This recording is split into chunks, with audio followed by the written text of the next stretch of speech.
Almighty morning. Welcome in. Welcome in. I love that music, Julie. I could just fall in love with that music. It's nice and it's not No, it's a beautiful. very rearing one. And it isn't the music of Libby, but we will discuss that later. We are just now popping up across the channels that I see. It was a very good lag time, about 30 seconds. I want to welcome in Susan and Don. Welcome in, guys. Hello. Fix your And hair, they're Don. popping You gotta in. look presentable. Yes, you are normal now. Or You're I guess live, Don. You're live. you're not flipped. And you're live. We're all alive. Yep. And Brenda. Yes, Brenda is in. She's Hi, Brenda. usually the first one in on Wednesdays. I love it. Thank you, Brenda. And Brenda has told us she is coming back next year to the Phoenix? Psychic Squad. So I am so excited. She's coming Love it, back love it, to love it, love Psychic Squad. Yes. And I know a lot of you don't know these two people. Yeah, sure. They're on lives and videos all the time. And here today, they've chosen to share with me to share their new book. It's Which book, Don? God's looking. Where is it? Where is it? Oh, Right. oh, in Espanol as well, right? One In in Spanish. Spanish. Oh, they're They're both both in Spanish. Spanish. There's an English version here somewhere. There we go.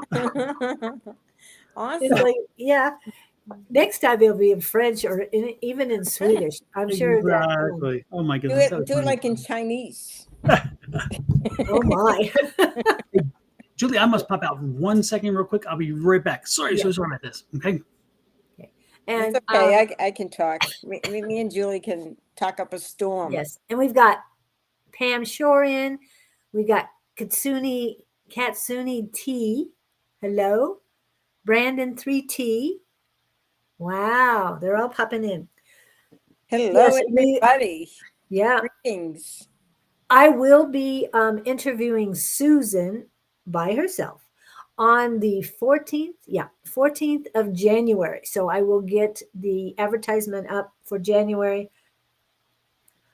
later today, if not definitely tomorrow. So I hopefully you'll come in then, and They'll I probably will say, "Oh no, not her again." no. Oh no, we're not. Yes, Kat. Hello, Kat. I thought it was you. When it Katsuni T, it's got to be Kat.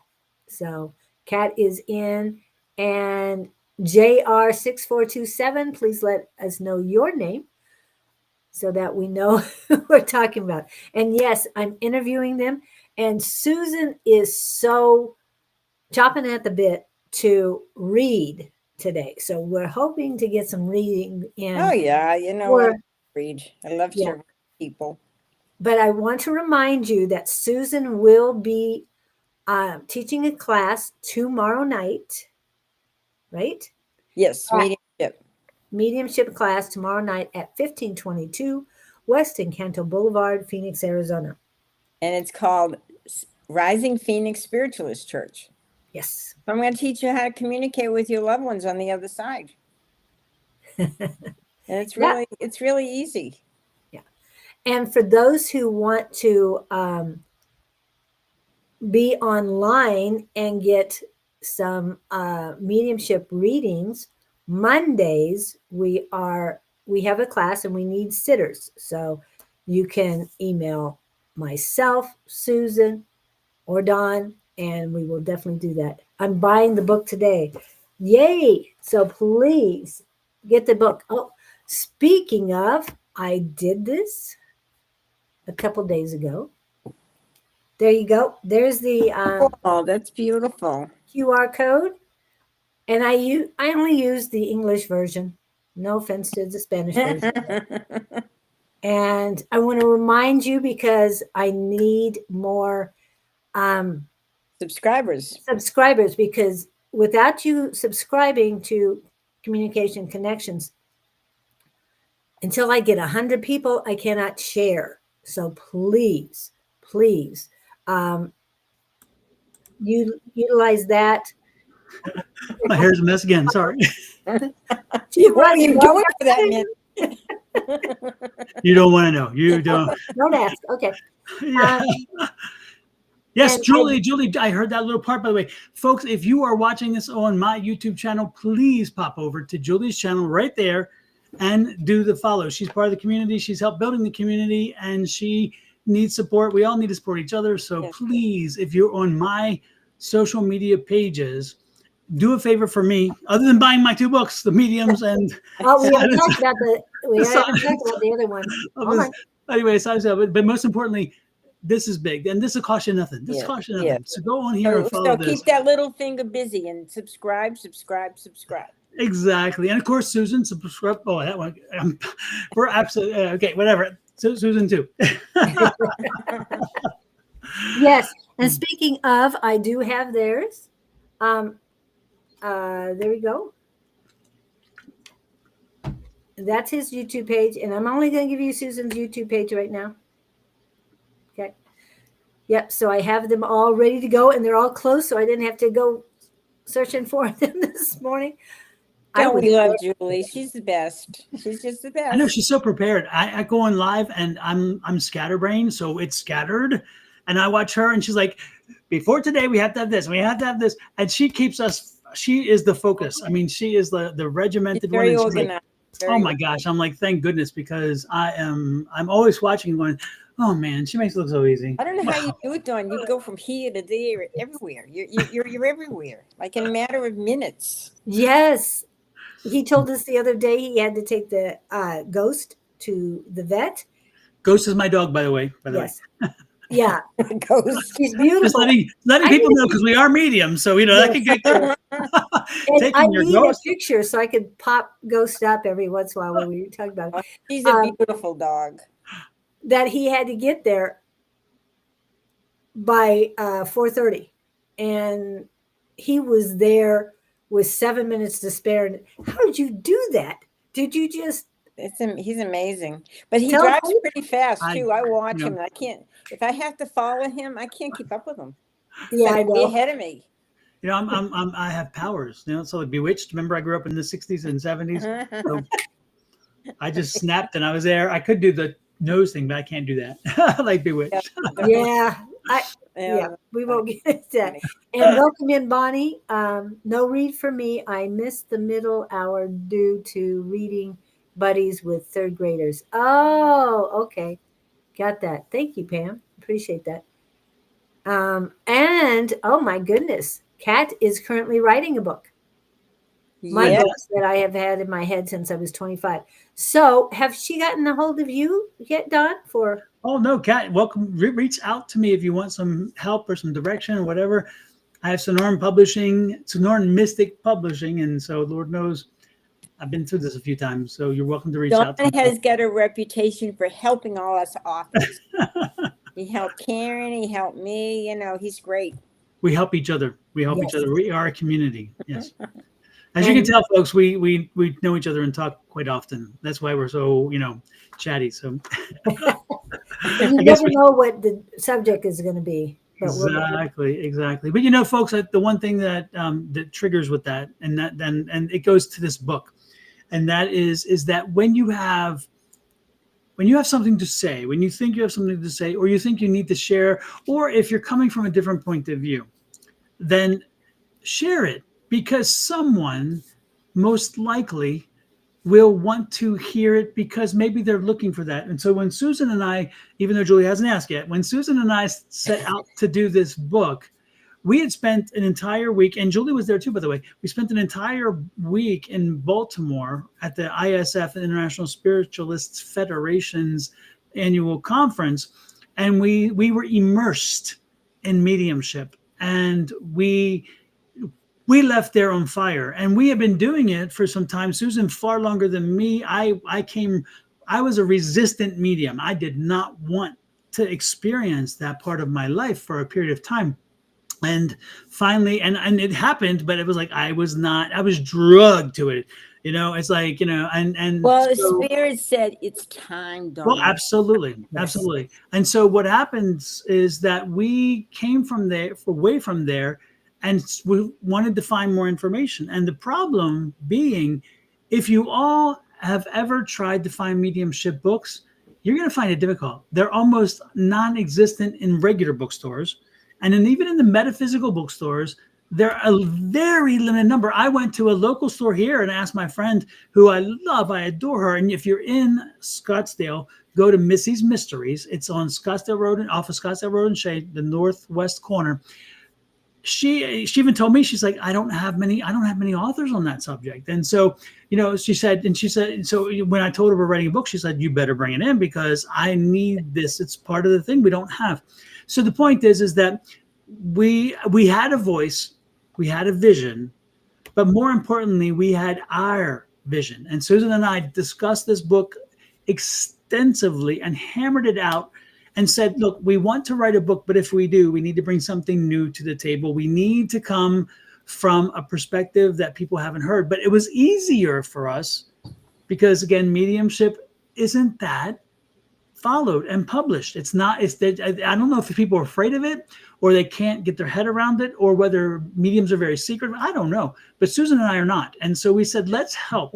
Let's help because we know how wonderful it is to do it from our perspective because it gives us this sense of I've done something to help somebody get that one last message, that one last little bit of information that gives them closure and can make them even change their perspective on the situation and know that their loved one isn't gone. They're just transformed and their energy will always be there and supportive. And the other thing we wanted to do is not just for us, but a medium. Your whole focus is not you. It's not your ego. It's the person you're reading for and the message from the spirit that you're connecting to. It is their read. It is their, we are translators. All we do is we're like the operator. Hello, can I connect you to 9, whatever, and so you're connecting, we're connecting to people and we are the equipment for that conversation. And so our role is to present evidential information that can confirm to the person we're reading for that we have indeed connected to their spirit. So they know it's not just, oh, my grandmother is here and your grandmother's here and she used to cook and she loves you very much and she wants you to know that the world is kumbaya. Well, that's not mediumship. That is, give me your dollars and I'll run away. It's not. Yeah. And what we do in this book is we present to these people that when you do mediumship, it's about the person you're reading for and that spirit. And so we give evidential information, specific information that no one would know or could know, especially if you're just sitting in front of me and I don't know you. And then after giving a few pieces of evidential information to confirm and make you comfortable to know that we truly have a connection, then we provide the message. And the message is important too, because it's not just having a spirit. Spirits don't come in and waste their time. They don't do that. We don't do that. People don't do that. We don't waste our own time. Why would they? They come in for a specific purpose. They're there for a reason. And they could be there because the reader needs something and called them in, which is most of the case. Or they're coming in because they brought the reader in because they knew the reader needed it, but the reader couldn't. And that has happened in some of my readings where the person sits down and the person's there and you're like, oh no, I brought them here because they needed to hear this. And so that's what drove us to write this book, was to make it so where you know that you too, whoever you are, can be a medium. You are a medium. You're born a medium. The equipment is here. You just have to figure out how to turn it on, how to utilize it, and then put in the safeguards that says, hey, I want to do this for the right reason and make sure I don't do harm by trying to blow my ego up and make me feel good. It's not a magic show. Nothing to do with the ego. Yeah. Exactly. Well, hold on. I want to go back. Okay. It has something to do with an ego, the ego of the spirit coming in. Dawn. Spirit, What about the not the flip-flop? medium? Yeah. Not the medium, not the sitter, but the spirit coming in. It's their ego. So well, not their ego so much as their energy, because when they come in, when they present, and Susan can pick up on this one, when they present, they make sure that they present their energy in a way that we can describe it and make that person. The sitter can identify who it is. Yes. Yes, but sometimes they present themselves in their younger years when they thought this. That's the ego part that I see. Yes. Yeah, because they're healthy on the other side. Right. At any age they choose. Maybe they were in perfect health in their 30s and they look great. That's how they're going to present themselves. And you will still know who they are because their personality comes through and everything. And so it's a realization that we never really die. Our body dies, but we live forever. Life beyond physical death. Exactly. And it's proven in love beyond physical death too. Exactly. And it's interesting because Julie was talking about the flip-flop and she was cueing me on that because there is a story there. And Angie and I were doing a live reading and we were at the very end of that was not a live, that was in the middle of a live reading. And I was picking up this mother who, a grandmother who came through, and she gave me some information, and the woman's like, oh yeah. And then when I told her, I said, she's showing me a flip-flop, and she's like, she's going to threaten me with the flip-flop. And she's like, she told me she used to spank you with the flip-flop. And the woman's like, oh my God, yes. And it's interesting because flip-flops are very specific to time and generations and whatever. And so I didn't even know, but again, it wasn't about me. So I gave the information. I just said what I was told. And the woman was like, oh my gosh, she's definitely there because she spanked us with the flip-flop, and she's like, and it was, it was amazing. It was amazing.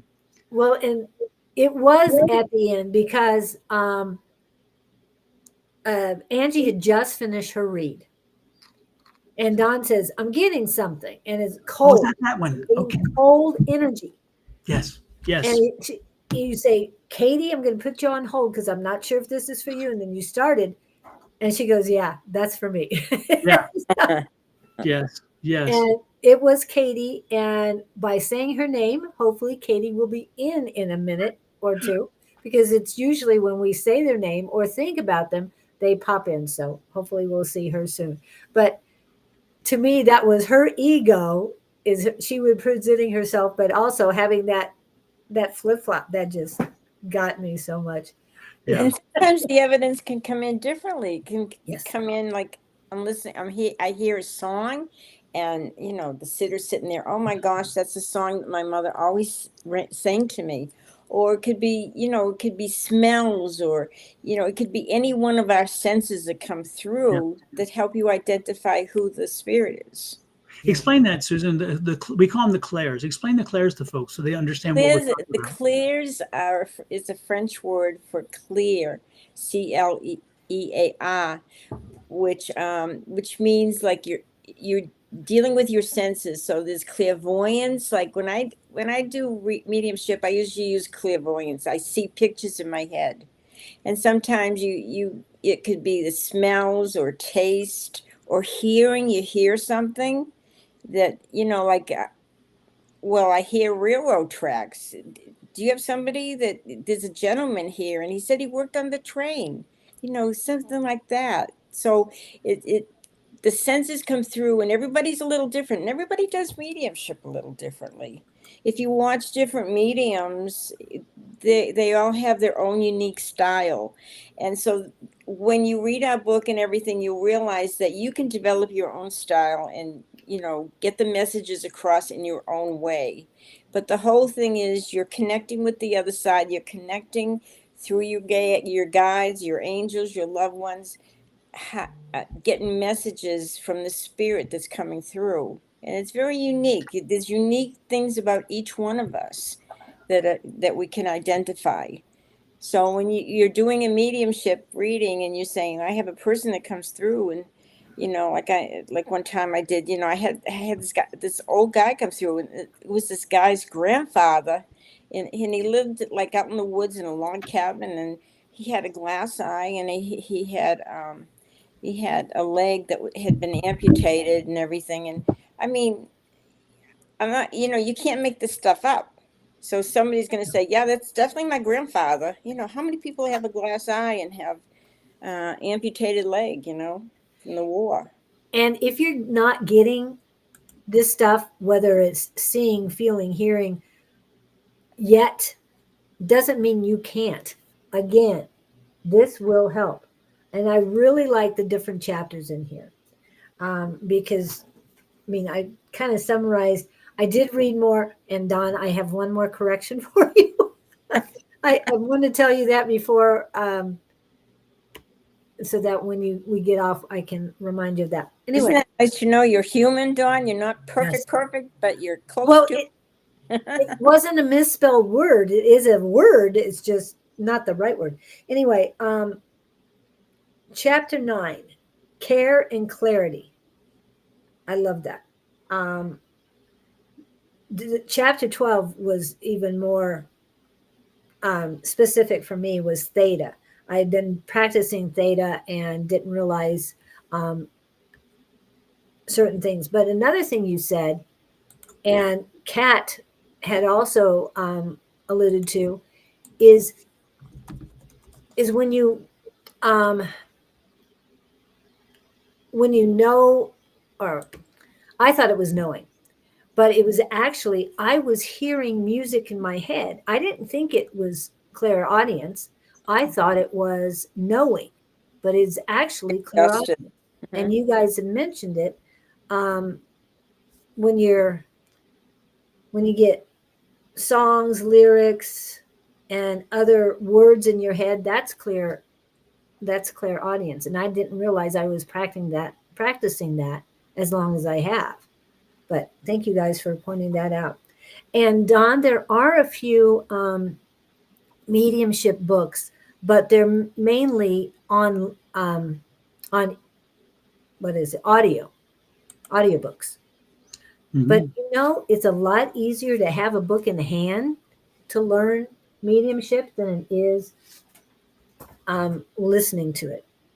Yeah, but when you go to find them, it's because Susan, when we set out to do the book, we didn't just want to talk about what we knew in our experiences, but we wanted to actually do the research and see what is out there. And that's the problem. Again, I didn't start to do the book, nor did Susan, until we realized it was such a desert of information. Oh, yeah, because a lot of the books, they talk about somebody's biography, and then half the book is testimonials, medium, but there's not too much as far as books that actually help you do it, help you know about it and understand it so you can do it. Yeah, it was so anyway, that's the thing, is that we wanted to make it accessible, and the ebook is being done as we speak, by the way. I've already ordered it.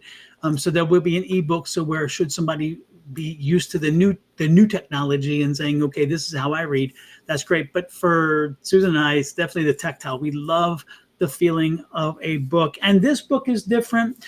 And it's interesting, if you've read Susan's book, Susan has another book, by the way, and that book is... Hold on. I got it. I also have it. There it is. Love Your Spiritual Gifts. Yes. And so that book, Susan had a different energy, a different vision, and a very different voice for that book, because it called for something a little different. And you notice the book shape and everything is very different than this book.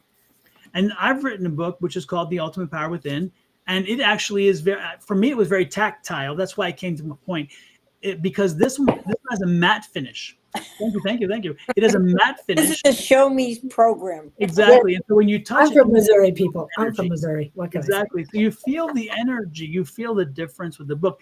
This book, we wanted to be different from those, because first of all, it's both of our voices, and it comes together as both of us when we speak.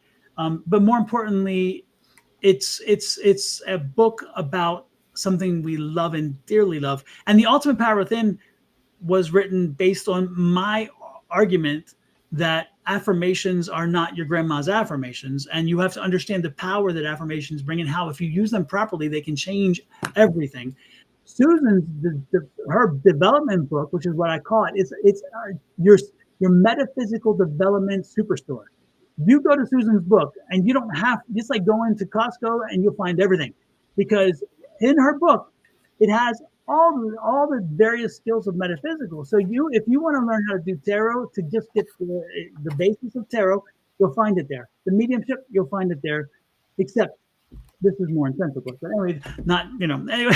And then, of course, all the other things. So Susan's first book was a venture into, hey, are you curious? Dabble your toe in there. I'm going to give you a little bit about it, a lot. And then once you do, if you want something more, then let's get deeper. And that's how this evolution came as well, because it was like, okay, let's take it a step further. And in the book, you will find some of Susan's information from her other book, because it led perfectly to this book. Not so much for my affirmations book, because my affirmations book was very well done.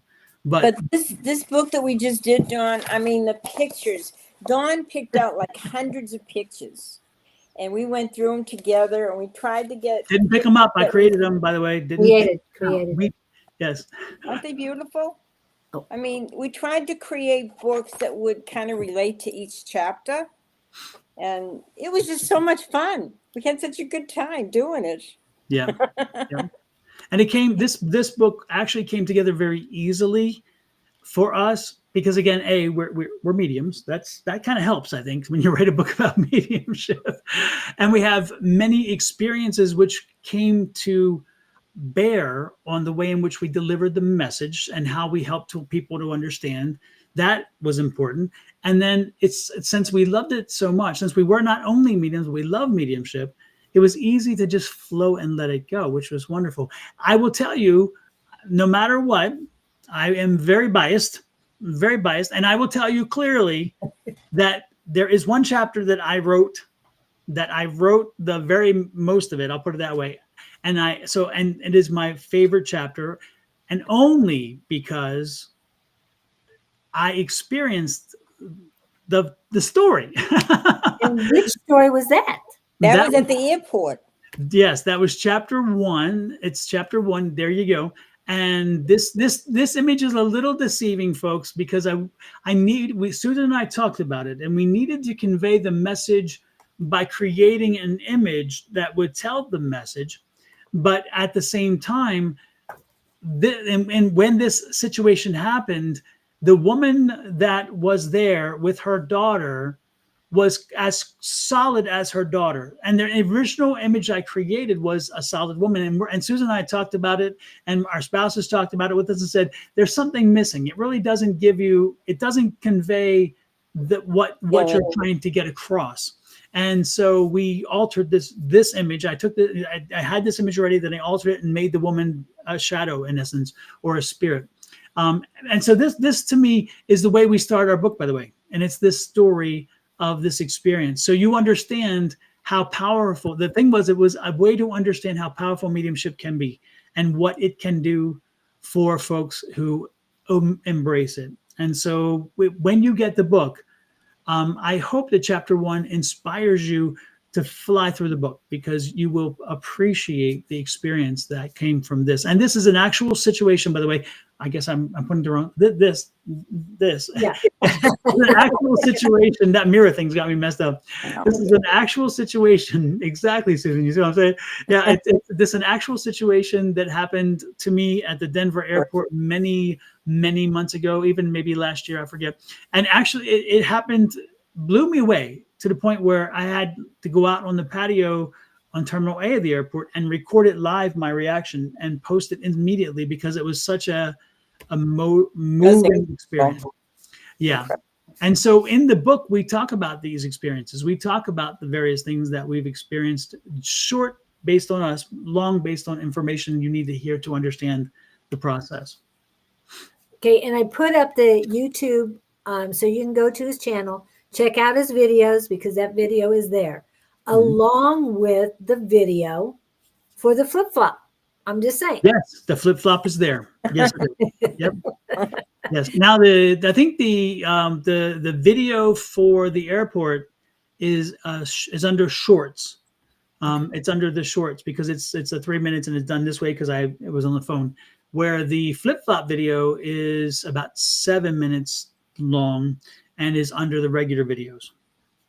Yeah. But as you read this book, you'll realize that you too have had experiences like this. Maybe you needed to, say, oh, I'm not going to believe this. And then it happens. And, we all have these experiences, and you can either work with them and develop them, or you can just say, I'm not going there. But you have that choice. And I'm not trying to make anybody dizzy, but I wanted to get that up there so that you can go to Sonoran Mystic Tarot YouTube channel and see that, because he has a lot of videos up there that will help anyone. He's a very busy person. Yes. Yeah, and the good thing too is that with this book, going back to the book, with this book, it does one more thing, and it's interesting because it helps you to understand that there is more going around you than you think. We walk around, generally speaking, we walk around, even if we feel we are cognizant and aware of what's going on around us, we're not to that extent. And so we turn off. It's like we'll turn off our senses of feeling a wisp of a wind, because we're like, oh, I don't want to feel. Your body just says, hey, it's I don't need to process that. It's the same feeling I get all the time, so I don't need to process it. And so you don't really work through it, right? Or you'll get information, or you'll hear certain noises. You hear them so often that you're like, I don't need to hear it anymore. And your body then, it becomes white noise, and your body actually turns it off for you. Somebody, or your nose blind. You walk into someone's house. They go in their house all the time. They can't smell their own house anymore because that's their nose blindness. That's my smell. So I don't even smell it. I don't react to the scent, and therefore it doesn't register. However, it's there. And yet somebody else walks into your house and you have 45 million cats and 27,000 dogs, and they're like, oh my goodness, because you are used to it, you've turned it off. And that's what your senses that Susan talked about with your clairs, that's what happens with your clairs. Is often as a child, you may have an imaginary friend. If you're like, oh, you're going crazy, or that's crazy talk, don't do that, and this, whatever. Or they'll tell you, oh, this doesn't matter, or that doesn't mean anything. And what the book says is reverse that. Take the society's little admonitions of, don't do that, and now do it. And open up and say, wow, I'm feeling something now. And this is how mediums, we live in the nuance. We live in that nuanced space where a brush of a wind or a brush of a spirit comes across. For me specifically, the strongest indication that I get, and you'll see it in the chancleta video, the flip-flop video, is when an older female spirit comes through, and sometimes the younger spirits too, but again, I freeze. I really get cold, and I'm like, oh, okay, I know a spirit's here. I don't have to even think about it, because my spirit R comes through, and it's like spirit R is radar for spirit. My spirit R comes through, and it's like ding, ding, ding, ding. A spirit is here, and all I have to do is look around and say, okay, who doesn't belong? who is not really here? Who's sending me a cold chill? Exactly. And oftentimes our spirits come through in our dreams. We'll dream of our loved ones on the other side, and sometimes they come through just to say hi, and sometimes there's a message, sometimes there isn't. But during the day, all these things happen. You see a name on a truck and it reminds you of somebody. You hear a song, you see feathers on the ground, you see coins on the ground, you see little butterflies and hummingbirds, and they remind you of, all of a sudden you find yourself thinking of a person that's on the other side. It's because that's their way of conveying to you they're around you, they love you, they're thinking of you, and so you think of them. Just sometimes it's just a thought of somebody, and think, wow, but they are there, they're around you, and they care, and they want you to communicate. That's why we wrote the book, how to communicate to them, how to talk to them. And more often than not, once you're aware of those feelings, those connections, spirit reaching out to you, once you're aware, then you're like, oh my gosh, that explains. And we hear that often. Oh, that explains. That explains why I smell, when I'm sad or whatever, I smell that cigar that cigar that my father used to use and I hated. And I'm like, yeah, because that was the strongest thing for him to let you know. So he comes with that. to let you know, because that's the one thing you'll register. You may not register some of the other things, but you'll register that. Or sometimes it's again a song, because you hear them singing a song or a song. They come to you in ways that help you to trigger.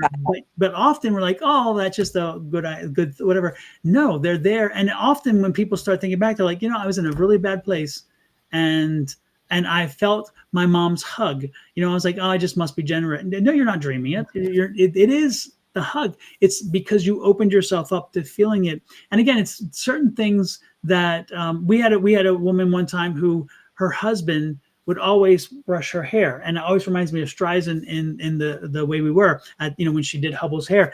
The same deal. This woman did that, and she said she picked it up from that show. That's how she did it. And so we were talking. I'm like, he's showing me the hair like Hubble, and you doing this? And she's like, yes, I always did that. We would be in bed, and I would look over, and I would do that. And she said, and it just always was our thing. And she said, as soon as you said that, and you connected it to the movie, that's exactly how we created that situation in our life, because we saw that movie, and he always had the hair, and I started doing that, And sometimes, how often do you hear somebody calling your name, and that sounds like my mother, but my mother's not here. There's nobody here. Yeah. Or sometimes you, out of the corner of your eye, you'll see your cat run down the hallway, or you feel a cat on your bed or a dog, and they're not there. Yes. Their spirit is. So this is their way to let you know, hey, don't forget about me. I'm around you. And let's go one more step, if we can, Susan and Julie. And that is that let's take the step of let's get the fear out of there. Because sometimes you're like, okay, if I become a medium, then I'm going to always be turned on. And I'm always going to now get messages, and I don't want messages, and I'll get the messages I don't want. And let's allay your fear on that one. That's not the way it works. And I totally appreciate the Hollywood medium and the Long Island medium and the go do yourself medium and whatever. But, the point is everybody out there does it differently. I totally understand that. But when you have the gift, you can turn it on and turn it off when it needs to be turned on and turned off. And we explain that process is very simple, because the connection you have with your spirit team, and I say spirit team, in the book we discuss who are the energies on the other side that come through, who communicates with us. And so it's not just the loved ones who've crossed over. And these people, by the way, they don't have to even be the loved ones that you knew here. They could be loved ones from a different lifetime. They could be people whom you touched in this world, that for them, the experience was very much life-changing. But for you, it may have been just a blip because you lived a longer life, but they didn't. And so it's their perspective of you, how they want to be part of your life to help you because of whatever you had done. So it's loved ones, it's people who want to support you. It could be people from your previous families. It can and often is angels and your angels and different levels of angels stepping in to help you. And most importantly, you have those folks coming in and out. Let me repeat this. They're coming in and out of your life. They don't stay there all the time. They come in when you need them. They sense when you need them, and they come rushing in. And when you no longer need them for that experience, then they leave. And they're even called specialty guides, by the way, who come in for needs like accounting or writing or reading or dealing with an issue. They'll come in because they know that skill better. Now, they may not be your loved ones, but they know how to do this for you, and they help you. And they're for that. Now, the one guide who is with you from cradle to grave, 24/7 is your gatekeeper. And this topic is something that people call them different things, and some people don't even deal with them, but I do, because I know mine. Her name is Emily, and she and I have had a great relationship. And your gatekeeper is your protector. And that's why I tell you, you can feel comfortable to turn it off and be safe and not have to deal with it when you don't want to. And Emily is mine. And when you have a gatekeeper, your gatekeeper is just that.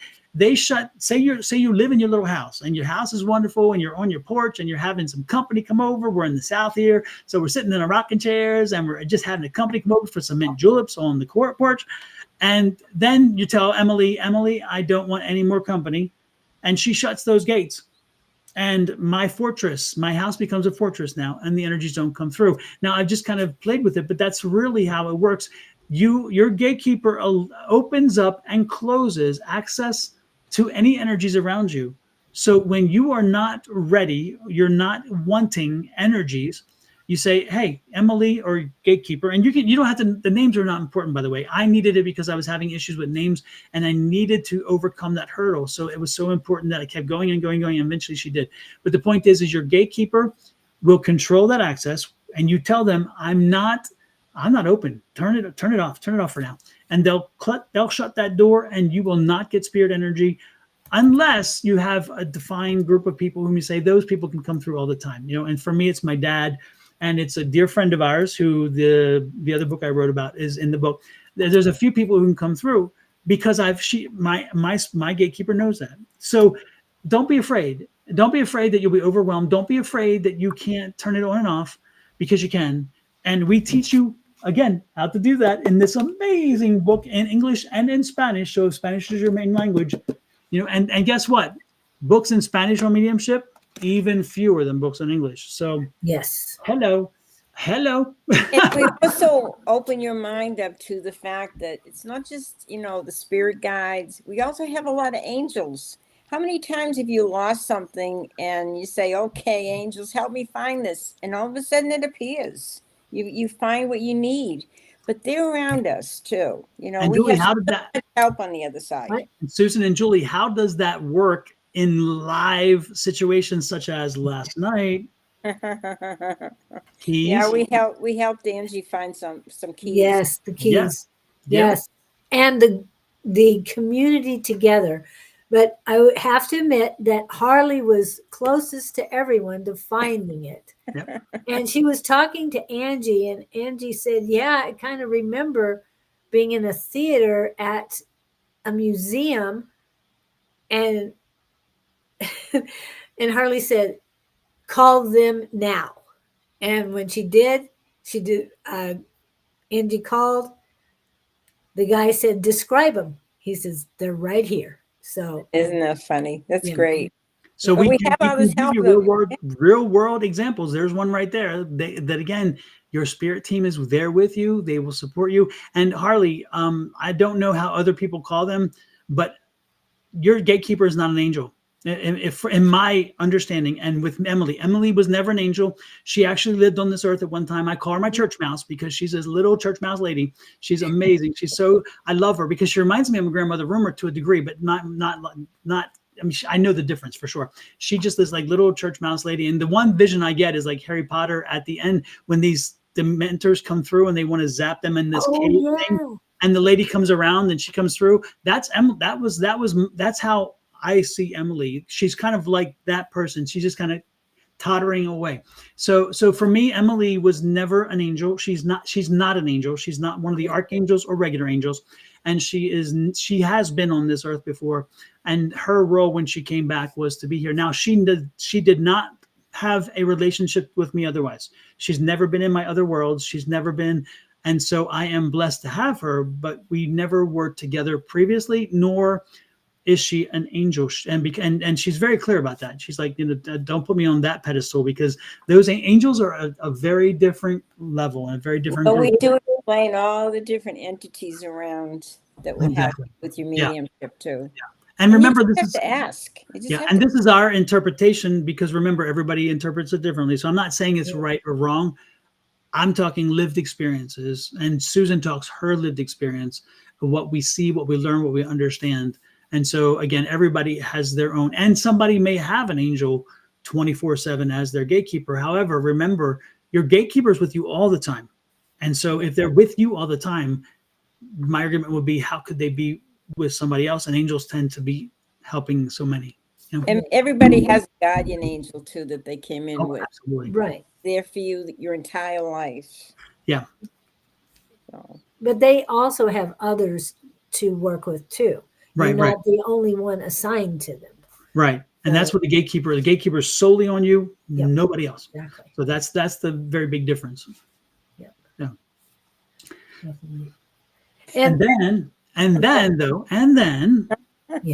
then when we close out the book, we included, this was important to Susan, very important to Susan, and I supported it 122%.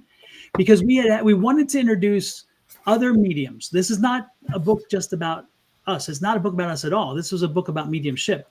But we wanted to make sure that we talked initially about where mediumship comes from. So that's in the book, and the evolution of mediumship. And when we got to the evolution, we realized, oh my gosh, there could be so much that we could put you to sleep. And we didn't want to put you to sleep because that's not what the book. This is not a meditation. This is a book. So what we did is we, at the end of the book, Susan and I sat down, did a lot of research on quotes, wonderful quotes from great mediums and good people, wonderful people who tangentially may have touched mediumship or the life after. Life, death, exactly. And we put those in the book, and they're at the very end of the book, and it is full of wonderful quotes from various luminaries, and they're broken down in, again, like Susan was saying, in the way that they're directed. And so it's about life or death or the in-between or angels or whatever. And so there is about 4 pages of amazing quotes. And so if you're ever looking if you're going to give a talk someplace, or if you want to go to a party and you want a nice quip, go to our book, go to the back, and find a really nice quote from there, because all of those quotes can be used anywhere. You don't have to worry about people looking at you like, are you crazy? It's not metaphysical specific quotes. They're quotes about life, death, the life hereafter, and those things. And down through ages. I mean, they weren't just quoted 10 years ago. They were down. Well, and Gandhi, I think Gandhi's in this, right? We have Gandhi. Yeah. I'm almost certain Gandhi is one of the quotes even. Yes. And I do want to remind you, it's chapter 21 that these quotes are in, because there is a chapter 22, stepping fully into the light. So that's the closing. So it's chapter 21, and I hit one this morning, and it's like, I loved it. Now, of course, I can't find it. Teresa Caputo is in here. A lot of them. Helen Keller. That's the one that I saw this morning, and I loved it. And I was going to put that on. What we have once enjoyed, we can never lose.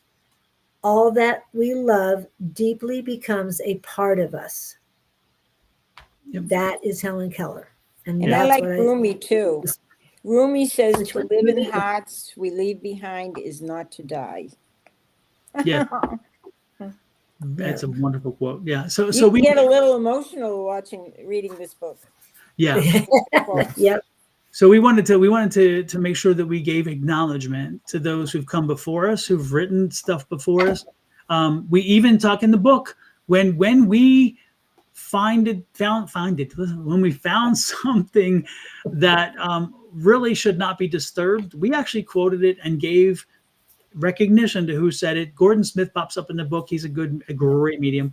There's so many great mediums. So but there's current mediums as well as people who've gone before us. So we're also understanding time and place. And so we include those, but again, when somebody does something great, you don't have to redo it. You just include them in what you're doing with your works. And so you'll see we have other mediums throughout the book that we talk about and have given them acknowledgement for their wonderful work. Susan and I, and Julie, actually, all three of us have worked with a gentleman named Darren Britton, and he is out of England. And he is wonderful as a medium. And he comes a whole fresh new perspective, which is wonderful. And when you have an opportunity to meet and learn from this gentleman, you walk away and you're like, I'm taking a new perspective. He always brings something new to the table. And no matter how many times you've met with him and communicated with him, he's always bringing something new. So we have current mediums, we have past mediums in the book, but know that it is a continuously evolving field. And we're going to stay on the front line. And should things evolve further, don't be surprised if you get a second and third edition, because we will modify the book and add to it if time comes and we find it is necessary. So this is going to be a living and breathing document. It's not going to be just a one and done situation. So and the book was written for all of you, and we could not have done it without all of you. And all the people that, I know we got a lot of help from the other side, whether it be our angels, our guides, whatever, our loved ones. But we also got a lot of help, studying other mediums and everything. And you're all part of this. This couldn't be a book without you. You're all important. Exactly. And it is very appropriate that you were inspired, both of you were inspired at ISF in Baltimore. Great. It's great. Because the mindset there, the mediumship there was out of this world. I mean, each one of the mediums that did platform mediumship were different. There were a couple that were alike. They used sort of the same message, or sort of the same method, I should say. But they were all different. They were all unique. And Absolutely. learning from these unique people, even those in Psychic Squad, because there's so many different ways of seeing things and feeling all of the clairs. And everybody has different skill levels. Now, Susan has been doing this and I know you use the 40 plus. We know you're only 41, but just kidding. Right. But Dawn, I know your story of mediumship. You kept saying, I'm not a medium. And Tina Escoto, Monday night class, everything just rocks. She's the reason why we're all together. Yes. That's how we all met. Yeah. She was always after Don. Stop saying that. The minute he stopped saying that, he's doing this. Exactly.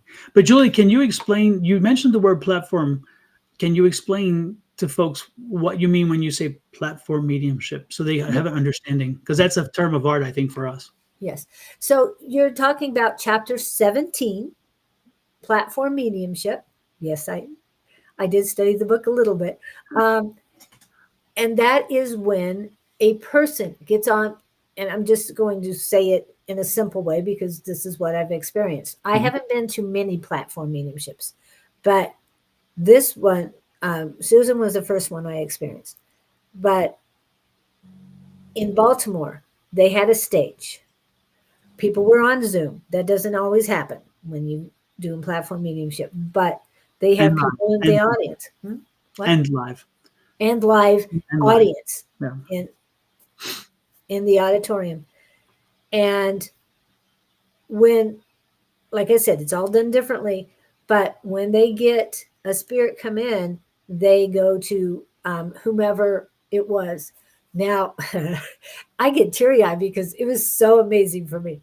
I got Susan did my first mediumship platform read. But this was Richard. And Richard is a great guy. I think he's the vice president of the ISF. And I was sitting next to Scott, my partner on Fridays, and he came to me he came to Scott and he says, the person sitting next to you, Scott was not happy. But my mother and father both came in. But they weren't the only ones coming in. And they had messages for me. But the ultimate that came in was a horse. And her name was Maggie May. He didn't get into that, but I knew who he was talking about. It took a couple questions, but I knew exactly which horse he was talking about. And that she taught me a lot. And yes, she did. But he was so cute walking around, and he kept kicking his foot up like he was a horse. And it was the whole evening that continued. Yes. That continued. And not just that evening. Oh, that's right. It was throughout the rest of the conference. And everybody picked it up. Darren picked it up. Others picked it up where they're kicking like a horse. And it was just so cute. And no, I'm not saying that bucking. I'm just one hoof up. And yeah, it really lightened up the entire week. And yeah, So it was great. And you guys, if you want to go somewhere and learn, you can go to Lilydale, which is in upstate New York, or you go to Arthur Findlay, which is in England, Stansted, England. If you want to further, if you read this book and you get so excited and you want to further, you can either take classes with us, or you can go to England or New York. What about later today, at noon today? At noon today, Darren Britton is going to be on with questions and answers, and you have to register through Facebook. Just look up Darren Britton, DARREN BRITTAIN, and he's an incredible medium. Yeah, but it's So that's wonderful. for questions and answers, and You that's got all today. this gift. You have all this gift, and you have to just learn how to use it. Yep. Now I want to go back to that, because you talk about the gift. However, we were told, and you do have in your book, but I know that we all have access to mediumship. We just need to practice it. But you state in the book, all psychics are mediums, but not all mediums are psychics. Yeah, because psychics work on a level where when they do a reading for you, they deal with your energy. They're dealing with your aura. They can tell you a little bit about your past, a little bit about your present, possibly your future. Whereas a medium is also a psychic, but a psychic can't necessarily become a medium unless they Right. study and work with it.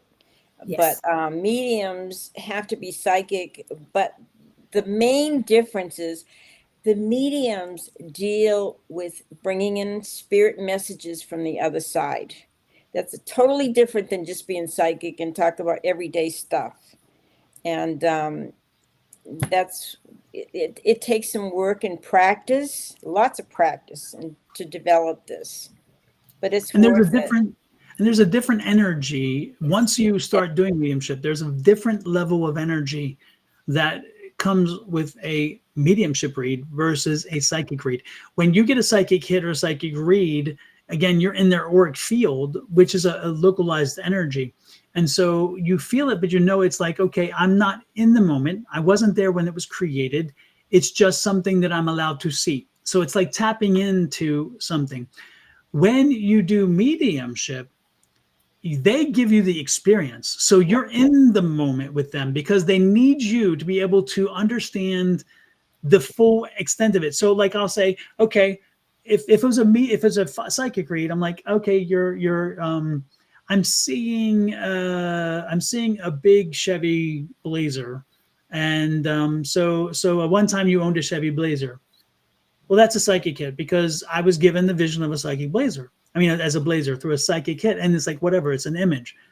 But in a mediumship situation, you may see a father who loved the Blazer because that's where he took his family on trips with. And so then he's showing you all the family trips used to be in a Blazer. So he's showing me a Chevy Blazer. And the reason why the Blazer is important is because he's explaining to me that that's where the family would spend time when they took these long road trips. Does this resonate with you? And they're like, oh, the energy level when that Blazer comes through as an experience, because that's the thing is you get messages as an experience as a medium where they're just something. It's a very, and so the energy is stronger. And when and like we said, for me, I get hot usually when it's anything other than a woman of specific years and up, and then cold when they come through. So I know physically I'm blessed in the sense that I get that immediate response. I'm like, okay, who's here? Speak up. Come on, get out of the corner. Come on over. Let's have a conversation. But also in the mediumship, you are strictly a vehicle. You are a channel for the other side. You are going through your guides, your angels, whoever, and you are connecting with that spirit. They are coming down through, and you receive the messages that way. But you haven't, you are just the messenger. Yep. And the translator, the operator. Right. Yeah. But to be clear, sorry, Julie, let me be clear, because Susan said one thing, but I don't want you to misunderstood what she was implying, okay? Because in the metaphysical field, we have a thing called channeling. Susan wasn't talking about channeling, because channeling is when you pretty much surrender your body and allow a spirit to come into your body. Right. This is not what happens with mediumship, and that's not what she was saying or even implying. She's saying as a conduit or as a channel, in the sense she was using it as a conduit. So the message comes through, but nothing comes in your body. Spirits do not come in your body. Right. You do not You surrender are in your control body. of your body. Right. Yeah, so I just want to clarify that, because I could see some people saying, "Oh, well, channeling is not mediumship." Well, you're right, and that's not what she said. So I know what she said, because we've written this book together for a long time, and we know each other when we say it's You like, can okay, read my mind. exactly. So no, channeling is a very different thing, and this book has Right, nothing to right. do with channeling. It is a Yeah, different you're level. simply relaying the message. Yep. And conveying it in a way in which we give evidence that it's specific to you, not that it's just general. Again, when a good medium, and I'm not just saying one of us, when you have a mediumship read, if your medium is giving you these very general things, then there's a reason to question. And we're all going to have questions. We all question no matter what. When I sit in front of anybody, I'm like, I still have some questions like, is this really real? Until they give me something where I know, oh, you could not have known that. And I'll give you an example. When a woman and her husband sat down in front of me, one of the most strongest readings I've ever had, up until the airport. The airport just was like, it just shook me in a different way. But when I was at an event, and somebody else who I know very well, and he can do readings for psychic readings, and he sent this couple to me, and I didn't understand why, nor is it my place to question why. I just said, okay, no problem. And they sit down in front of me, and I'm asking what I do, and I told them psychic readings or whatever. And as I'm sitting there, I look up, and beside the woman is a young 12, 13-year-old boy. Now, for me, he's as clear as these two. I'm looking at Julie, I'm looking at Susan. The boy was standing there, but he did not come with them, because he wasn't there when they sat down. And at that point, the heat started, and I'm like, oh, okay, he's letting me know he's there. And we had an amazing read. And that's why they had come, because they had lost him 3 months prior. And they wanted to tap the spirit and they needed closure. Okay. And so when he came through, it was very clear he was there, and we had that conversation, and I relayed to them specific data that I couldn't. First of all, how would I have known when somebody sits down in front of me, you lost a child who's 12 or 13 years old? Yeah. And then how could I have told him about the artwork? Because the father asked me about the artwork, and I told him specifically about the artwork. Because I'm the one who introduced it. I said he was an artist, and they're like, okay, which was whatever. And all the different things that came through in that reading were, again, evidential information. So when you sit down for a mediumship read, especially a mediumship read, make sure that you are open-minded, give your medium a chance, but also there should be some expectations. And we talk about that in an amazing book. We talk about expectations of what you should get from a mediumship read. You should get a few pieces of specific and identifiable information, data that you would not just generally know by whatever. And then once you are comfortable that you've gotten that data and know that they are truly connected, then be prepared for a message. If any of that fails along the way, don't be upset, but understand that maybe your medium didn't do all they needed to do, or that maybe you need another medium. And I'm not going to disparage any mediums, but again, there are a lot of folks who have various ways, and some people, there's no certification to be a medium, and so a good medium is going to come through with strong evidence of who that spirit is. Plus, they're going to give you a message. They're going to give you a message of why they came through. Yes.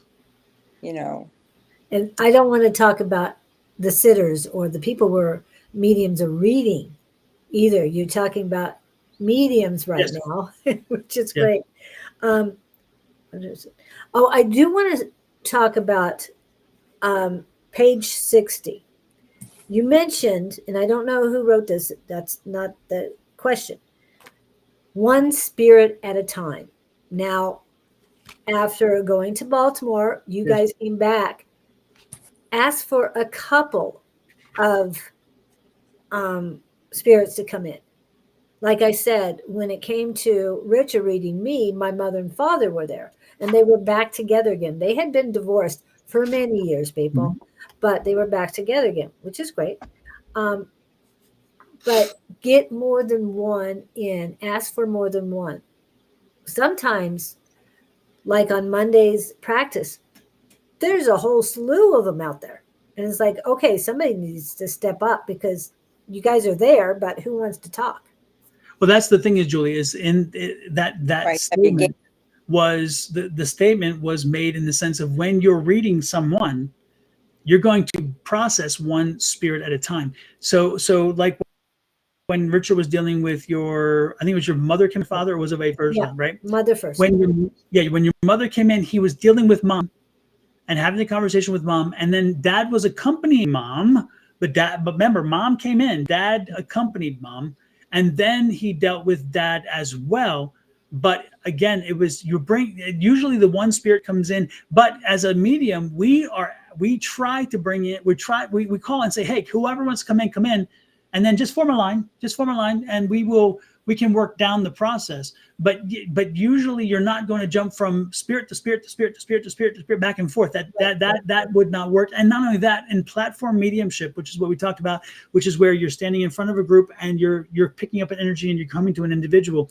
In platform mediumship specifically, you're coming to one individual and you don't want to confuse them or the audience by saying, oh, your mom's giving me this and your dad says this, and by the way, your cousin's over here and he's saying this, because that doesn't help anybody. And more importantly, it dilutes the message. So what it means when we say that is process and work through the one energy. And when that peters out, in other words, when you're kind of like, okay, we've exhausted that, or you're like, okay, you understand now that I do have them here. I've given you every piece. And they're like, oh yeah, no, I get it. That's who's here. Yep. And then you can go, okay, this is their message. And then you can say, oh, by the way, this person's here and whatever. But the point, so when I say that, it's definitely one dealing or processing one at a time to ensure the message doesn't get diluted. And more importantly, when you're doing platform mediumship, the one thing that's very different about platform mediumship that we talk about in the book, again, is that when you're doing platform mediumship, unlike one-on-one mediumship, when I'm doing one-on-one mediumship, like if I'm reading for Julie, and I've read for Julie, and we've had mediumships before, when you do this, I'm reading solely for her, and I don't have to care who is around me, whether they're paying attention, if they're lost, if they're involved, whatever, because that's not part of the process. However, when you're doing platform mediumship, I'm reading for Julie because she's the energy I'm picking up, but she's one of 100. And so the other 99 are in the experience with me and Julie. And so it's not an isolated event. And so I have to make sure that I'm giving enough response and enough process time so where they're involved in the moment and they're buying into, I want to be watching this in hopes that maybe I will get a reading eventually while this platform mediumship lasts, because it takes about an hour to 2 hours.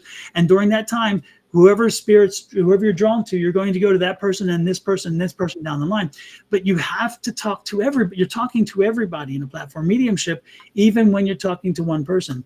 So because sometimes even a simple message could apply to everybody. It's something everybody has to hear at that time. Or can benefit from hearing it. Absolutely. Right. Yeah. And that's like, that's why we go live and do, whether it's psychic, intuitive, or mediumship hits, we go live to help you guys out, and we do one at a time. But we pick. But and that's a good question point too. If you watch Susan's show and if you watch Julie's show, you watch my shows, we do it differently. Right here, you're seeing 3 different people.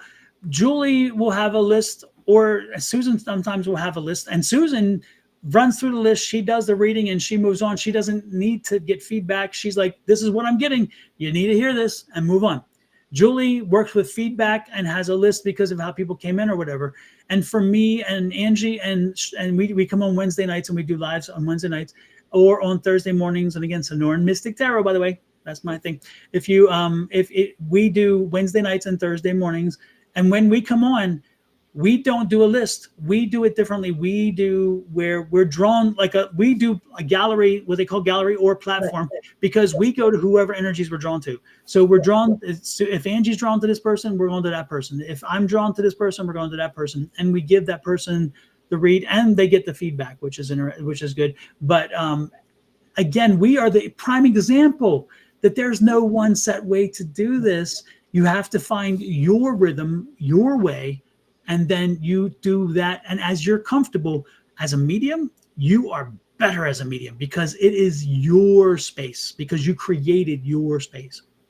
And the one thing that's very important, you are giving a message to these people to help heal them.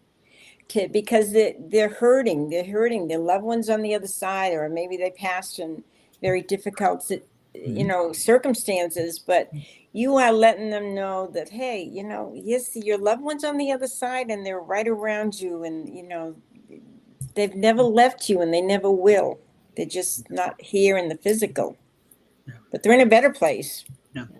And even the platform mediumship, when you're doing a presentation of a platform mediumship, there are mediums such as Robert, isn't Robert, right? The guy who read you, Julie, what was his name? Richard. Yeah. Richard will come to an individual and he said, I'm getting for you. And he will go to the individual out of 100. Yep. John Edwards and Darren Britton, they don't. They're like, I'm picking up this energy. I'm getting this. This is what I'm getting. Does this resonate? And then maybe 3 or 4 people say, oh, that resonates with me. And then he'll continue. And like with Darren's like, can you say hello to me? Can you say something to me? And he'll hear in the voice, he's like, nope, you're not the one. And you're not the one. That's how because he can pick up the energy based on your voice. Because he's like, no, that's not that's not the imprinted image I'm getting from this individual. And then John Edwards is like, I'm picking this up. And then he's like, okay, here. And he's like, does this resonate with you? And they're like, yeah, it does. And he talks a little bit more. He says, okay, let's go back 2 behind you, because actually the energy is more there. And he's drawn to the energy as he nails it down that way. Again, every medium is different. When Susan reads for you, Susan comes to you specifically, and she loves it, because if you're in person, you definitely love the experience, because Susan brings she walks up to you and she stands real close to you, and it becomes very personal. Even when you're in a group of 30 people, it's just you and Susan. And when she's reading for you, like, yeah, you're like, oh, I love so it because she brings the energy. And so when you watch her from a distance, if you have this ability to understand energy, you see this kind of like cocoon go around her and that person, and you can see how their shared energy is working, and then that light's coming from above because that energy is coming in, and you're like, oh man. And the good part is, if you're a good medium, and we discuss that in this book, how you can watch another medium, and if you've learned, like Susan and I have done, and Julie is learning as well, to connect into that energy, you can be part of that experience. You can watch and understand what they're talking about, because you're like, oh gosh, now I'm getting her energy. I see what she's seeing. I know what she's talking about. And you're like, oh, this is a shared experience. So it can be, for a medium to watch another medium can be so wonderful when that medium is when the medium who's giving the read is so giving of their time and energy that they expand it out, so where other people can tap that same energy. It's wonderful. Wonderful. And sometimes you have a medium that may have a pad of paper and they scribble, like Tyler Henry, Alison Dubois. They scribble, and that's how they get their messages. Or they do psychometry. Somebody gives them an object of a loved one's that has passed, and they can read that because it has an impression on it, an imprint that they can read about that person that owned this object. So there's all kinds of ways of, don't be judgmental and think, well, you have to do a certain way. You don't have to do a certain way. As long as you're getting the message across, you're reaching a loved one for that person, and a beautiful message, that's what counts. And goes back to the clairs. Everybody's clair is different. You may be somebody who senses a lot of smell. You may be somebody who hears it. You may see the energies. You may see the spirits, or you just may know it. It just may come to you, or you feel it. Taste it as well. Yep, absolutely. Yep.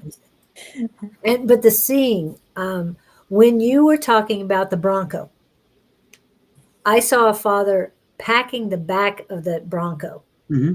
everybody was handing the stuff to him because he had to pack the back of the Bronco. So I don't know if that was your dad, but they had to pack the back of the Bronco. Nobody was allowed to put anything in because he knew where everything goes and had to put it away properly. So that wasn't your father, was it, Don? And everybody has that unique talent, that unique personality that comes through, you know? Yeah. If they're miserable in this lifetime, they're going to be a little miserable over there. Maybe a little better, but their personality comes through. And Julie, that image may be from somebody. We ask if anybody out there, if that image fit what you've experienced in your lifetime, your father, or pack it. Let Julie know, because that you're probably picking up an energy that's coming in from somebody who's dying to get a message across. Okay. Yeah, and if you did, please let me know. That's why I was asking you if it was yours, because I know your dad, and you guys traveled to Oh no, we did road trips all the time, long road trips all the time. We talk about our book and everything, but to do mediumship takes a lot of focusing and a lot of concentration and a lot of that ability to connect with the other side. So if we're going to do some readings today, it's probably just going to be quick psychic readings, right? Right. Unless something comes through. She is so chomping at the bit to do readings today. I told you. I told everybody this. And I was going to keep going on the book, but she wants to read.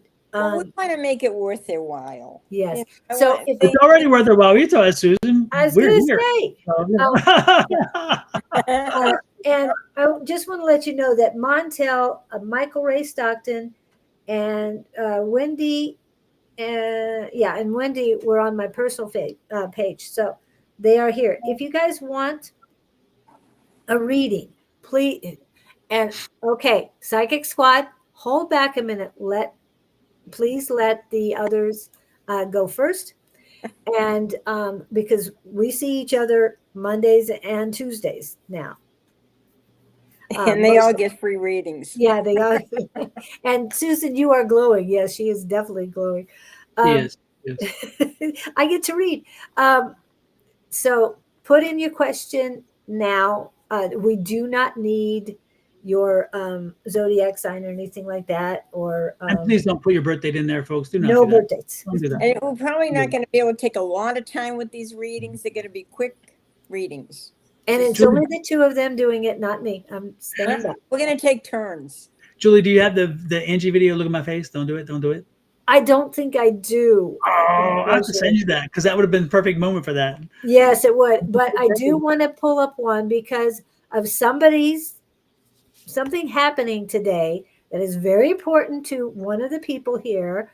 And I want to make sure I get this on, and just in case others are watching that aren't coming on my live my personal. And this is for you. Happy birthday to ya. Happy birthday. Happy birthday to ya. Happy birthday. That was for Ed. Thank you. Anybody else? We love it. Birthday? We love it. Yes, it's Wednesday. It's his birthday. So that means Don will not be going live this evening. No. Either that or I have lots of explaining to do, Lucy. I have lots of explaining to do. So I don't want to do no explaining. And I do know my husband is Latino. So that's why I'm saying that, because he's Puerto Rican, and it's like the Cuban Puerto Rican thing, so don't be offended by what I'm doing. No.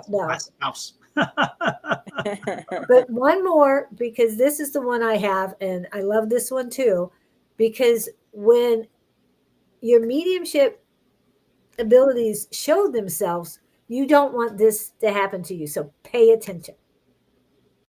So when I started on this healing journey about 2 years ago, my life was like really unmanageable, and I got shut. You know how the universe or God kind of like taps you on the shoulder, you don't listen, kind of gives you a little push, you don't listen, shoves you to your knees, you still don't listen. I got shoved on my ass. And so I needed to really change the way I was living. Amen. Valerie, huh? Valerie Bertinetti? Yep. Very good. I use that often in my shows too, because it is a message to you. Sometimes spirit is talking to you, and this is not mediumship. Okay, this is not necessarily mediumship we're talking about. Sometimes your spirit guides are talking to you and you don't listen, and they're like, we're warning you, go back, the edge is near, go back, the edge is near. And instead you're like, oh no, I'm going forward. You can still go forward. But she's saying sometimes when you don't listen and it's not good for you, they'll send you a little tap. They'll send you a nudge. They'll push you back a little bit. They'll smack you upside the head if they have to, or they'll let you fall on your butt. And that is what that can be sometimes a bit painful.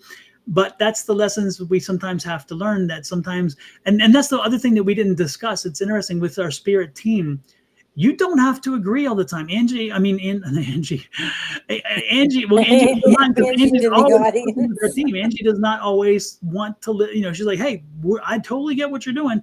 I'll pay the consequences. I'm doing it my way, even though you've told me don't go down this road, and so forth.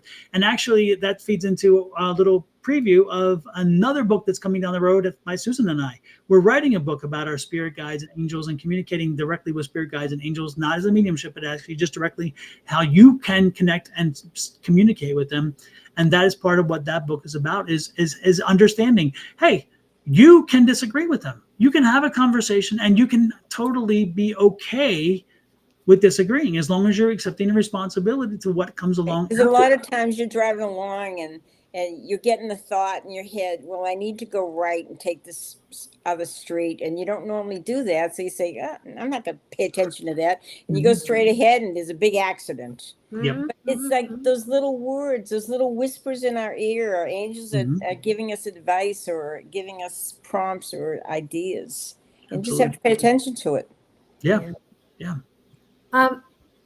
As far as like a reading, okay, Brandon did put it in. I was looking at I didn't see anybody doing that. Okay, so Brandon put in first, and the second one is Mr. Gupta. So Brandon 3T is the first one who wants a reading. Are you ready, Susan? Don? Want me to do the Brandon? Sure. Do you want to read Brandon? I was going to say that. Okay, Susan. Now, wait, that's a different service. Okay, Brandon, you're on. It's not medium. I mean, not madam. It's medium. Let's see what She said something last night before you came on. That was, we won't repeat it. Okay. Oh, Brandon, let's see. You're going to run into somebody from the past. Maybe there's somebody from the past you need to tie up some loose ends with or put closure with. Because it's something that's been bothering you about the past, and you've been thinking about this person, and maybe you need to just call them and say, hey, I would like to just, say hi, how you doing? I know maybe we didn't leave in a good note, but, I wish you the very best. But there's also some love coming into your life, and because of this past thing with this person that needs closure, they're saying you need to hurry up and do that and move on, because there's a lot of things coming into your life where you need to focus. And one of them is a feeling of love, or something that's going to bring love into your life, whether it's something you do or someone that comes in. So wrap up the past so you can move on and bring forward some wonderful, wonderful things that are about to happen in your life. So that's what I have to tell you. Thank you. What else I'm picking up for Brandon is Brandon, there's a lot of anxiety around you right now, and I'm picking up it's part of it's financial, but part of it is employment. And so I don't know exactly what your timeline is, but I'm seeing what your timeline in your mind is already set for. But I'm seeing in the beginning of the year, you're looking for a new job, and this could even be a career change. When you change jobs, by the way, make sure that you're changing the way the role that you have. The role that you have is not fulfilling. It's not the employer. It's not the job. It's not working for a specific type of field. It's the role that you're filling now that's not fulfilling to you, and you feel like you're dead-ended, that you're not progressing forward. So you need to shift things up. You need to shift them and make sure that wherever you're headed to, whatever that next position is, whatever the next role is, that it is something that really does bring in the various aspects of where you want to be and where you want to go. Because again, I feel like you're limited and you're hitting brick walls right now, and I feel like you need to move forward. So this is the energy. That's the anxiety. With that, your anxiety will drop. Your anxiety definitely will drop. And this is going to happen early next year. You're going to see that new job, that new experience. Okay. And his grandfather's around him and tells him to move on. He needs to move on and forget about the past. And what matters is what's going on in your life now, Brandon, and what's coming in. Mm-hmm. All right. And next is Gupta. Spirit reading, if you don't mind. That I'm must not be sure for what it Dawn. means by that, but huh? That must be for Dawn. You too. You just had a Okay, grandfather make a message. We're gonna both do like the readings if Yeah, go ahead. you have to add something. Okay. Whoever wants to start.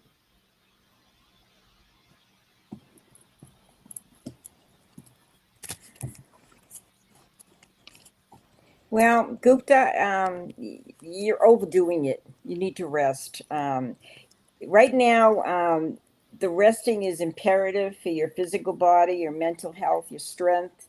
And if you do it right now, you're going to see in 6 months, you're going to have abundance of energy. You're going to feel really good.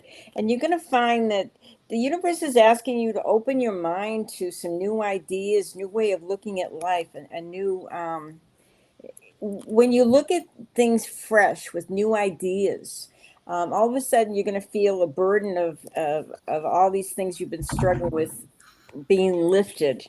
And I feel there's a man around you, and he feels like a very sensitive soul, and he's kind of needing your attention, or you need to consider him.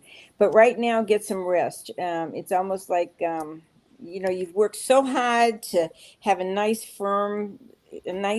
secure foundation in your life, and now it's time to take care of you so you can really start enjoying your life and enjoying all the benefits of all the hard work you've done. And keep an open mind, and in 6 months you're about to see some big changes. I'm actually going to do a mediumship read for Gupta because I'm picking up energy. This is an older woman. As I told you, I get cold. And so as soon as Gupta's name popped up, I started getting chilly and trying to figure this out. And then it got colder and colder. And right now I'm actually very cold. Gupta, if you could work with me on this one and respond as quickly as you can, please, because again, it takes time with the delay in the responses. And we don't want to put people to sleep. But Gupta, if you could tell me, I'm picking up a grandmother, great-grandmother energy, and this seems to be on your mother's side. Does this resonate with you? Can you own that your grandmother or great-grandmother on your mother's side has passed?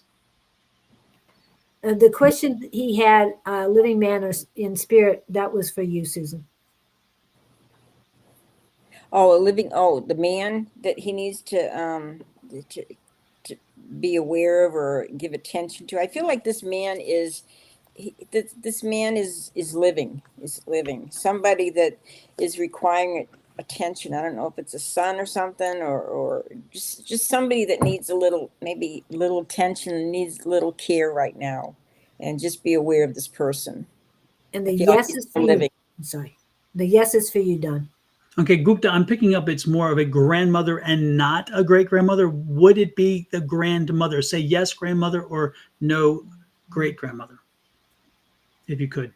Because again, I'm picking up grandmother energy to try to be more specific for you. And so I'm going to go further though. This woman shows me that she is short and that she loves her bangles. She loves her bangles, and she told me very clearly they're bangles. They're not bracelets. They're bangles. They're very thin, and there are many of them. So she wore bangles, and she's showing me the bangles. She's also talking, and also she loved to get her nails done, but it seems like that she was very cognizant of her look. Grandmother, okay, yes. She was very cognizant of when she left the house, she had to be put together. So this is a woman who had to have, she's like, when I leave the house, I am representing my family. This is how she comes across. Okay, so she made sure that she was done up, and the nails were important to her in that energy, in that way. Okay, and so yes, the bangles, yes, of course. And so she's and it's funny because she has a loving. She's not only loving and warm, but she's also very jolly. she was a very happy woman. So when you would visit with her, you didn't just feel loved, you felt lightened, okay? Because I'm feeling this energy of lightenment, okay? She's like, and she gave good hugs. She was good at hugging. She loved to hug. She was a hugger. She was definitely a hugger, but she was a feeder because she loved to feed. She loved to feed people. So she was very proud of her cooking, but but hugging was her thing. Does this resonate? Again, yes, the nails, of course. Yeah, because she showed me. It's like she's like this. She's like very proud of her nails, and so and that's I guess why the yes, jolly, of course, yes. And so anyway, she came forward, okay, just to let you know that you are enough. This is your message, okay? I gave you evidential. Now we're going on, so I'll be clear about how we're doing it so other people will know how it works. We're going to the message at this point because you are enough. She's like, don't question that you're not enough. There's times where you're just going through this, oh, I don't know. And, and nobody's going to whatever. And you're enough. You're more than enough. You are wonderful. You are lovely. Don't be somebody else. When you shine, people see that shine, they will love that shine. So she wants you to be authentic, be real, don't be somebody else, and more importantly, know you're loved and cherished. And when she's there with you, don't be surprised if you hear her bangles bangling, because that's why I don't know how you would say it, but they're jingling or whatever. Don't be surprised when you hear that she's there. That's how she lets you know she's there, because you hear that kind of jingle sound and you're like, oh, so know that. And then don't be surprised if you feel her hugs, because she gave you a specific kind of hug. The way she hugged is not like everybody else. She's telling me my hugs are different. She loved her hugs. So know that it's different. When you feel that energy of what that hug felt like, that's when she's there. She lets you know she's there, and she's there often. She's never too far away. If you need her, when you're worried, when you're stressed, she's there. Just open your mind and heart to it, and you'll know it, okay? I feel it's a grandmother too, but is his ex-wife, is alive? No. Don's talking about your grandmother. Yeah. And you're so right on with all of those, and is just, we know he's on fire with his mediumship, so I appreciate that. And waiting on the hug thing a little bit more as far as the but the message is given, so if you want, we can. But thank you, Gupta, for sharing that energy. And I'm going to thank Grandma for coming through. She calls herself something different. I can't say what she calls herself, so there must be. I'm guessing there's a language barrier there in that sense, because she has a phrase that I can't use for grandmother, because it just is not my vocabulary. But she and that's how she called. You knew her as, it's this phrase that is different than what I know. But know that she's there. And know that you are, again, loved, honored, and be yourself. Just be yourself, okay? And Gupta is in India, so. Oh, actually in India? Yeah. Oh, that's amazing. Wonderful. I want to go. I've never been, and I really want to go. Okay. Thank you for sharing with the energy with us. We do appreciate it. Zach, are you still here? Because you were one of the first one who wanted a reading. Are you still here? Please let me know. I'm going to go on to the ones who answered my call. So we're going to keep going on that. This is Viggy Gowden. Okay. Or Gunden. I don't know how to pronounce it, so I hope I'm not killing it. And then I got both thank you, Don and Susan, from Brandon and from Gupta. Okay, thank you. You are most welcome. Most welcome. Okay, Viggy, is this Viggy? I feel like they're going through a very difficult time right now, dealing with some heartbreak and having you set some boundaries and taking care of yourself. However, I want you to be aware that when spring comes, you have a lot of creative gifts that are ready to be exposed, or ready to be used, or ready to be worked with. So right now, they're saying that there's some boundaries you need to set, and those are with two men, and you need to kind of keep them at bay right now, because you need some time to heal. You haven't quite got over some heartbreak, and this is going to take you a few months, but know that it's going to be a new life next year. New ideas are going to come to you, creative skills, and That's what you need to be focusing on, you right now, and taking care of yourself. Okay, thank you. Vicky, while that was coming through, I felt that energy. I just feel like you are in, again, just a not so positive place. And when Susan was coming, it was like right here. Oh my gosh, I know it's just, I totally, yeah. This too will pass. This too will pass. Know that this too will pass. This is not everlasting. This is just a fleeting moment. Mark your time with other experiences and realize that there's periods where we have highs and periods of lows. Without the lows, we can't experience the highs. Without the highs, we can't experience the lows. And so know that this will pass. I think you're right, Dawn. I feel like Vicky needs to spend time by themselves right now. Find themselves. Find out what you're going to do, because you have so many gifts that you need to explore and you need to develop, and see this new year. It's about you and taking care of you. Yeah, I'm also picking up, Vicky, for you though, that this is making whatever you're going through. Again, it's very heavy, but I'm getting like, again, heartburn energy, like, so it's like it's here. So you're actually physically feeling the impact of this. So you're not just dealing with it, but your body is feeling it. And you need to be careful. Be careful to not let this deplete your energy levels and deplete your minerals and things that you're going to exhaust yourself with. This is a time where you must most importantly pay attention to your health, because your psychological health is impacting your physical health at this point. And it is wearing on you to a point where you're going to be having some issues. And I'm getting heartburn already. I'm getting like times you don't want to eat. You're not even wanting to eat. And you're just too consumed with the energy of the frustrations that you're going through and stuff. So don't avoid the food. You got to do the food. You got to keep eating. You got to keep the nourishment. You got to be eating properly, by the way. We're not doing binge snacking, because we're worried is not healthy. Okay. You have to nourish the body. A nourished and healthy body will provide a nourished and healthy spirit. And if the body is not well enough, it cannot function completely. We have, when we're done with this, we'll be doing water, and throughout you'll see us drinking. Yes. We have to, because spirit energy zaps our liquids, and so we always have to maintain ourselves too. We totally understand how energies and worries and those things can take it from you. So if you don't understand already, you need to be cognizant of that. Be careful, my dear, please. Make sure that you are hydrating. Make sure that you are eating properly.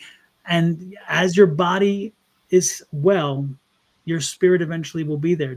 This is a fleeting moment. Okay. Yeah. And so it's imperative for these next 3 months to focus on you and just kind of chill, take care of yourself. And then in about 4 months, you'll be back to your old self and doing some creative stuff, and it'll be good. Okay. I'm going to plug it again.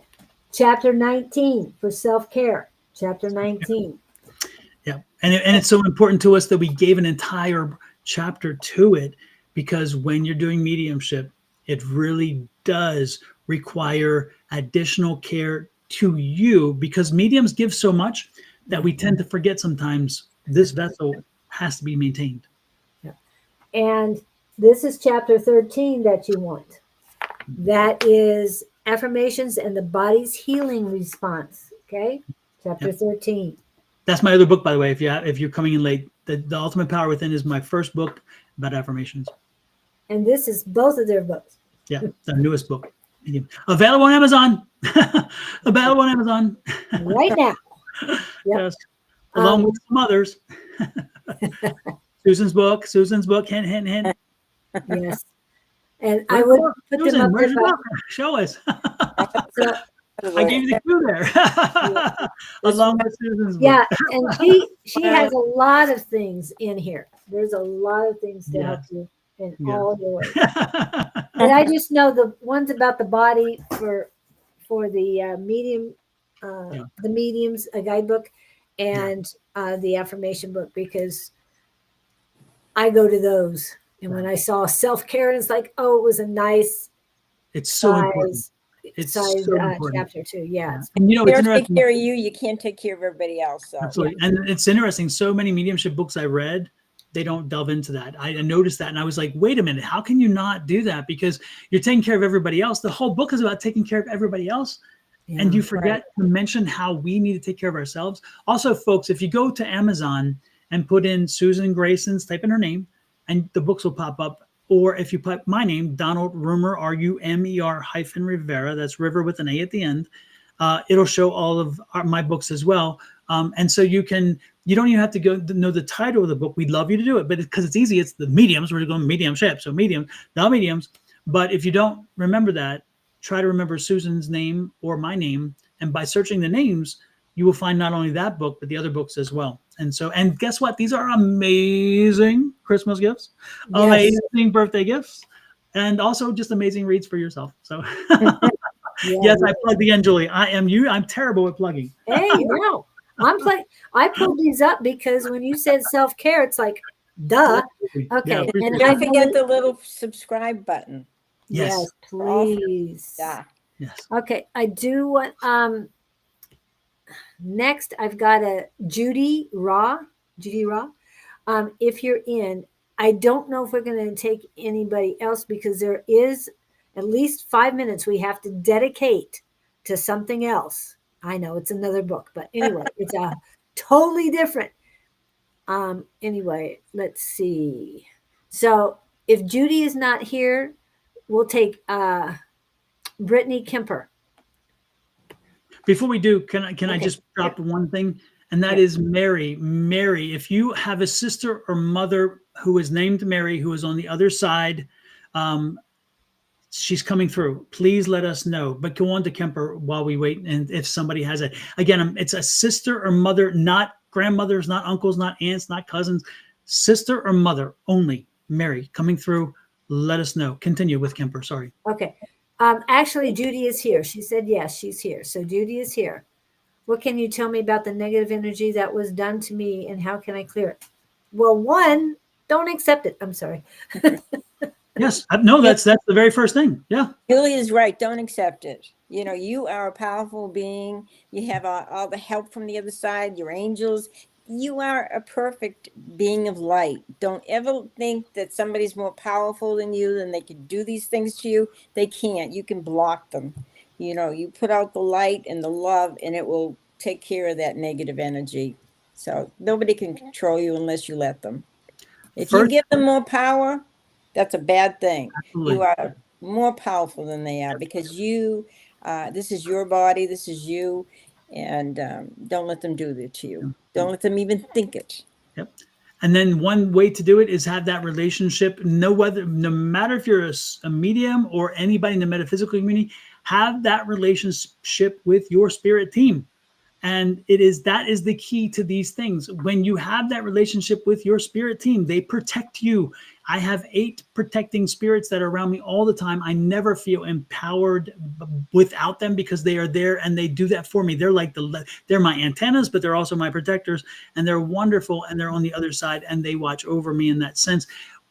I will offer a suggestion. Go to Sonoran Mystic Tarot, the YouTube channel, which is my channel, and type in, once you're there, type in meditation.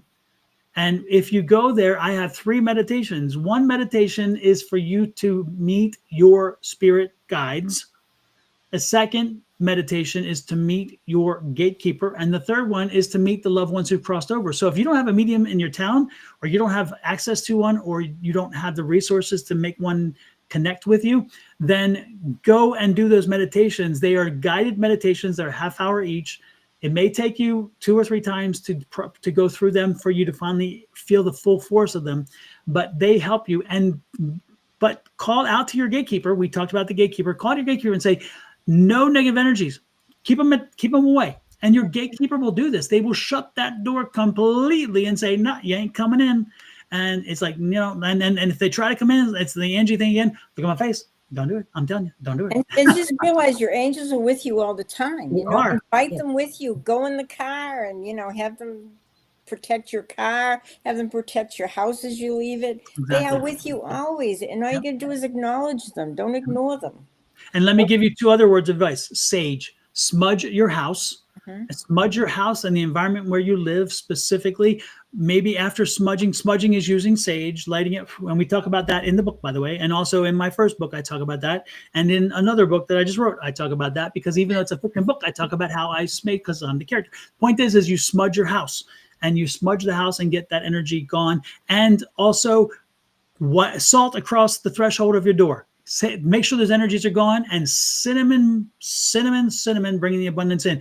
Do these things. They're very, very basic, but they do change the energy in your house, which changes your energy. That salt, and it can just be regular salt. Right. Yes. Salt perimeter of your property. Yep. And the sage, that whether it's white sage or whatever, it's a Native American way that they clear the energy. And light a candle now and then, and just see the candles spreading out this beautiful pure energy. And selenite. Have some selenite around. Selenite. Everything. Always. Yep. Back to the medium, the inexpensive mediums. Get a hold of one of the three of us, or all three. You can do an email to all three. For Mondays, we are practicing our mediumship. You'll get at least 4 reads right now. So 4 if you readings. get a sitter, you Free. can get free readings. Yes. So if you But want get to a hold of volunteer, us. reach out to Julie or one of us. Let us know that you're interested in being a practiced on sitter, because we're training mediums, and we always need people to read for. So reach out to one of us and say, hey, I'd like to volunteer to get read. And for an hour, you'll be read by 4 different groups of mediums. On Mondays. Yeah. On Mondays. So keep that in mind. And I just want to tell you, this is Mountain Standard Time. It would be from 7 to 8. So whatever your time zone is, if that works for you, please get a hold of us. Mm-hmm. We all picked up our selenite. 1, 2, 3. Yeah. Okay. I just want to put that plug in because we need more sitters. So that's good. Oh, volunteer. You'll have to email us. Email one of us at our email addresses, and they're down below our names. When Julie takes the thing off the thing, you'll see them under Susan, mine, and Julie's. Okay. We already have the mediums for this session. We have the mediums that are practicing. We need you as a sitter. So, but on Tuesday night, if you come, you can join that mediumship and psychic group. But we do both medium and psychic on Tuesdays, and everybody comes. This is our Tuesday night person. Okay. And she was asking. So you don't have to be a medium yet. You can do that on the other. Yeah, you only have to be a medium if you want to be. Yeah, you choose. But I wanted to plug that in. Also, this is the 3rd of December, and this is still the beginning of the month. The beginning of the month energy is still here. So the rituals with the salt and the cinnamon are very important. And the sage. And I'm using leftover Morton salt. I haven't used that. I haven't eaten that in at least a decade, but I'm using it for keeping the negative energy out. So and Palo Santo is a very good incense to burn too. That brings in some positive energy. Absolutely. Love it. Yep. And Pam says we can count on her. So we have your email, Pam. We're good. Thank you, Pam. Yep. Thank you. Thank you. Okay. Wow. That was great. We have 12 minutes. Okay. So Brittany, are you here? You didn't reply on the last one. So Judy, we hope that helped you. I don't think she has replied. No, she hasn't. And yeah, and you're not applying to do it. All you have to do is email us and we'll send you the link. Absolutely. Somebody will send you a link to it. So that's good. And Pam, it's the same link for this month. It's the same link as Tuesday night. So you're good. You have that link. Just get a hold of it ahead of time so we know you're coming. Yep. All right. And usually the people getting read come in the last hour of the event. Yeah. Okay. Yes, ma'am. Brittany is here. So Here we go. Last read of the day, because we have other things. If you feel anyone for me, I'd love a reading, please.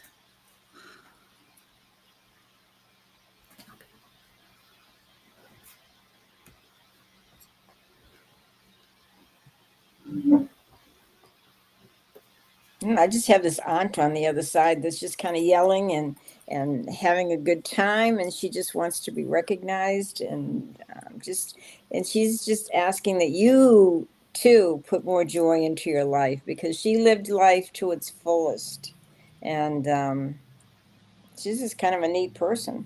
Anyway, let me see if there's any quick reading I could do for you, Brittany. Oh wow, you got it's talking about some difficulty with some people, and this may be people you work with, or maybe family members, but there's a lot of confrontation going on. There's a lot of drama, and you need to remove yourself from this, because it just really drags you down. It really sucks your energy. So and the rest of the cards are all money cards, so you have a lot of money coming your way, and you need to think about what you want to do with that money, and don't let all these people control you and tell you what to do, and how to spend your money and everything. This is your money, this is your investment, and I want you to do things your way. So is kind of step aside, away from these people that are trying to influence you in every way possible, and think for yourself and do for yourself. Okay. Thank you, Brittany. Brittany, I have two energies coming in, and I'm going to go with one who is strongest at this point first, and then maybe if we have time, I might explore the other one. But this one really came through as soon as you popped up, and so can you tell me? Can you confirm that there is a gentleman who is, he's not showing me exactly where he belongs in your chain, but he's in uniform. And so this is a gentleman who was very proud in uniform. And he's on the other side. He is a family member, and I'm trying to work with him to have him tell me where he fits, and I'll get that hopefully down the road. But again, his clarity is he was known because he was in the military. So that's his big thing. And so do you have a loved one on the other side who was in the military? And he's standing very tall, very proud of his service with the military. I'm getting it. I don't pick up Navy because again, the uniform looks very different. He's showing me more of an Army, Marines. I'm not really getting Air Force necessarily, because again, they have a greenish brown uniform. Yeah, they keep bringing me back to the Navy. I mean, Army Marines. Does this resonate with you? And if not, we can move on. It's all good. It's all good. But as soon as that, he came right in with you, and so I don't know if he was for you, but he is a strong military. He's very proud of his service, and he was known for that. People acknowledged him for that. Yeah, we know there's delays. We understand that, but. And again, folks, if I come through, please as quickly as you can. It would be great. So. Oops, sorry. No, sir. That's what I've got. Okay, so no military dude. Okay, well then. How about the lively aunt on the other side? It's just the aunt. Yeah, no, her and it's interesting. Well, yeah, I was picking her up too, and it's interesting. But wow. He's definitely here. I wonder if he's not if Brittany, then he's Is there anybody else? Yeah, he's he's here. It could be a uniform from a military uniform from another country. Yeah. Oh, see, Eva. Grandfather's in the army. Eva, this was grandfather. So so this is on your father's side. Would this be the grandfather on your father's side? And is he a taller gentleman? Because again, his height is something that he was proud of. And when I say taller, let me be clear with this. Often, and this happens from time to time, you'll have family members who are shorter. They're all, but one is taller than the rest, and so he considers himself tall. You know what I'm saying? This man, but this is a gentleman who again is telling me he was taller. So I don't know if he was taller compared to his brothers or he was taller, period. But he is again, I'm picking up a father's side. Does this resonate? And so is this the energy, Ava, that is connected to you? Do, do, do, do, do, do. That's why mediumship can be a bit of a pain in gallery setting because of this. But it's I it's feel, worth I it. feel like the uniform is a heavy material. It's not a light material. It's like Yeah. almost like a wool or something. No, that's what it used to be in the Yeah. Second World War. Heavy wool. Yeah. Now, is this Eva or Ava in Sweden? Oops, sorry. Two tall men, my father-in-law and my mom's father. Your father's was Army. Okay, good. That I'm taking up the fathers. Again, your grandfather and your father's side. That's the energy I kept being drawn Well, to. yeah, she's saying my father-in-law and my mom's father. Mm-hmm. So she's saying mom. So most likely she's in a different country. Mm-hmm.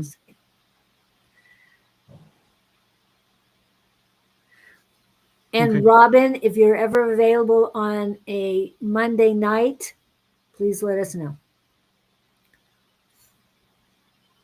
Sorry, we're waiting. So your father on your grandfather on your father's side was not in the military?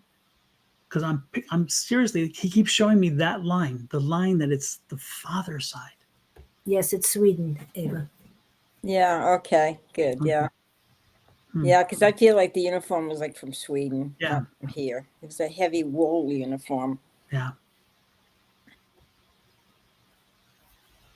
Anyway, the energy I was picking again, he keeps coming back. He's like, no, I'm on the father's side. I'm on the father's side. He keeps coming. He's like hammering it to me. Like, I'm like, are you dense? You don't get it? I'm on the father's side. My name's not Lisa. Yeah, so I'm guessing this probably isn't for Ava then, because if it's not on her father's side, no, this is not your energy, because he's very clear about that, and he will not relent, and therefore this may Yeah, not. I feel like this was like in Sweden. He's in the army. in Well, Sweden. actually, but you're saying that, but Ava's saying no, it's not hers. So, shoot. Hold on a minute. Sometimes we don't recall it right away. We get the psychic amnesia, and then a few weeks later we think, "Oh yeah." So my dad's father was army. So that's a different person. That's Joe, right? Joe Megan. Yeah. Yes, and Joe Megan was again. This gentleman was tall. He was very proud of his service, and he shows me in dress greens. Again, the energy. Julie and I mean Susan and I are picking up the heavy energy. It's a dress greens he's wearing, and I can see him standing at attention. So he's very proud of his service. And when he got out of the service was because he's showing me his hands now, and they are rough and calloused. So he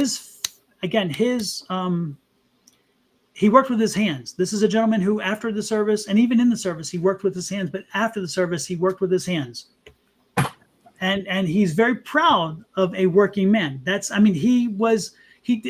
he want. He was comfortable with that. He was a man. This man was my dad's father was absolutely, but again, he was very proud of being a man who worked with his hands, and so he's showing me. He's also showing me the wedding ring. So he was he loved being a father, because when they do that, he was married. He loved the woman he was married to, but he loved being a dad, and so he was a good dad. And you may want to speak to your dad about that one and find out if that's confident. But I do believe what he's telling me. He felt he was a good dad. He provided for his family. Your father was not the only of the children. Your father had other children as well, right? Because he's showing me he had a family, not just the child. He had family. Can you confirm that he had additional children? Also, and he's showing me a rural setting. So I'm getting the energy that they were in a rural environment, not a city dweller. Can you confirm that as well? And when you confirm, say yes, blank, blank, blank, and no, blank, blank. Don't just say yes or no, because I asked 10 trillion questions and I know I shouldn't as I'm working through this to get confirmation. And we're getting both Joe and Megan and Ava, Joe, Megan, and Ava so far. They're both saying yes. But Ava said her grandfather isn't on her father's side. But yeah, I know. But then she comes up with this, and I'm not sure what this means exactly. Yes, my son's grandfather. So he is right. I don't know what you mean by your son's grandfather. Did he have horses? Like some land with some horses on it? Because your father-in-law is your son's grandfather, and it's not your father-in-law. We're all throwing questions or what? Yeah, sorry. I wanted to. Well, Get the most important thing, Joe, is when he comes through, he's coming through to his message to you. Okay, his message to you that I'm receiving is, Joe, you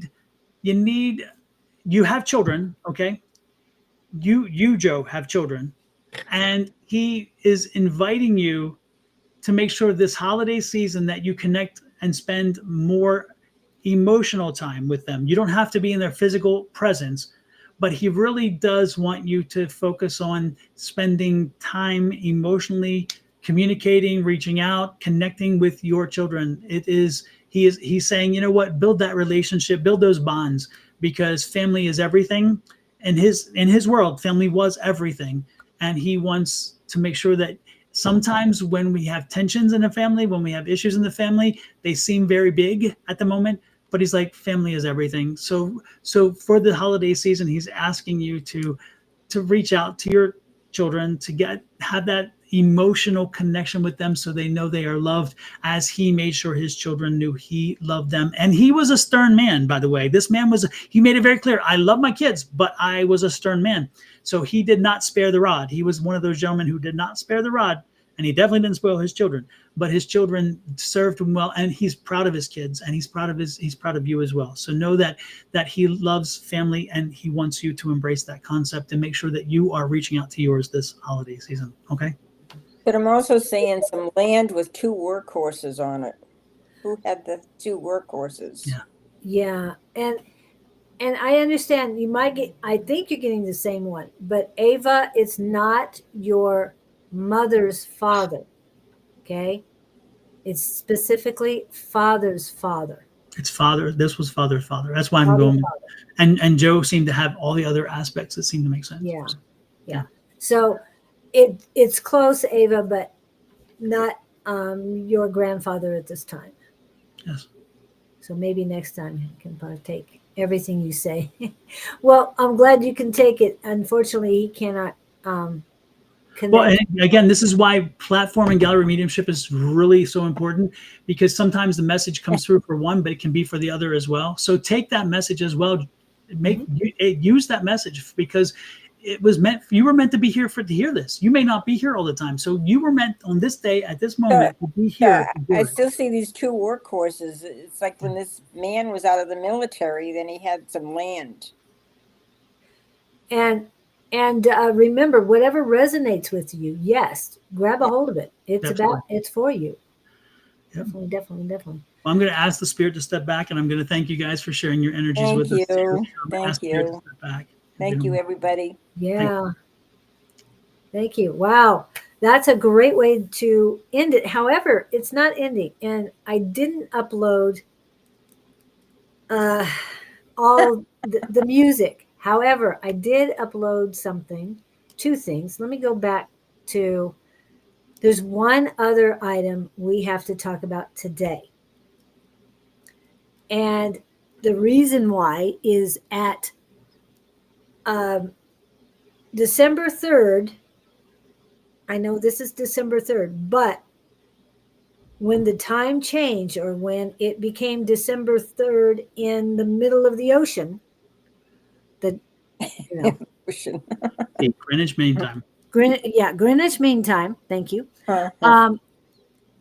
Something else happened, and that is a new book. Mine is on its way. I will get mine on its way too. This is still a proof, because I don't even have a copy of my final book. But as you can see, this is the book, A Silence Too Loud. Yes, it's a totally different genre for you, isn't it? Yes. Yeah, this is a fiction. It's a fiction book. It was interesting. I was sleeping comfortably, and as I told you, my gatekeeper allows some spirits in, and one of them is my dear friend who's crossed over, Libby.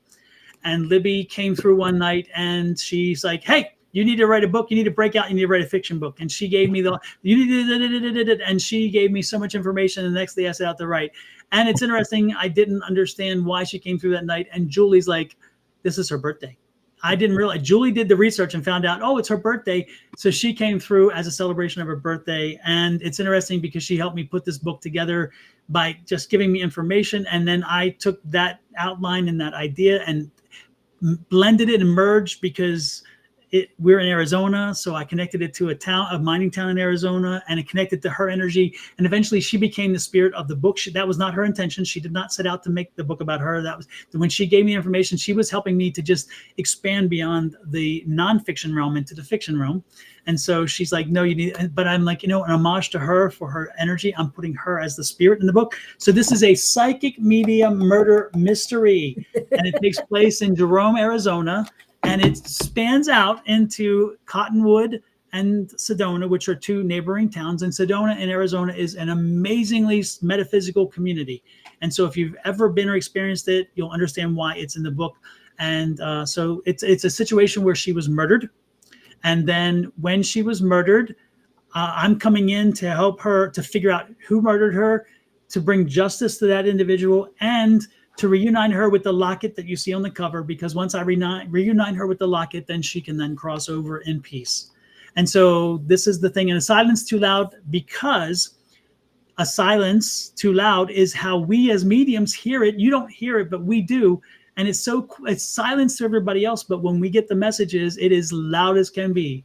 And so that's why that title came to be. The working title was Whispers at the Grand Hotel, but I came up with I'm like, no, it's got to be something more powerful about the mediumship aspect of it, because psychic and mediumship happens in room 23, which come to find out was the year she died, which I didn't understand why she wanted me to be 23. And that was the super important thing. And so this book is fun. It is interesting. It is, I'm biased because I wrote it, but I'm telling you, I just, and I've had one other person read it, and she called me and she's like, I'm mad at you. And I'm like, what did I do? And she's like, I had all these plans for the day, and you gave me this book, and I told you I would read it in 4 days and get back with you. And she said, and I started reading, I couldn't put it down. I had to finish it all the way through. And she said, so I got nothing done. And so it's all your fault.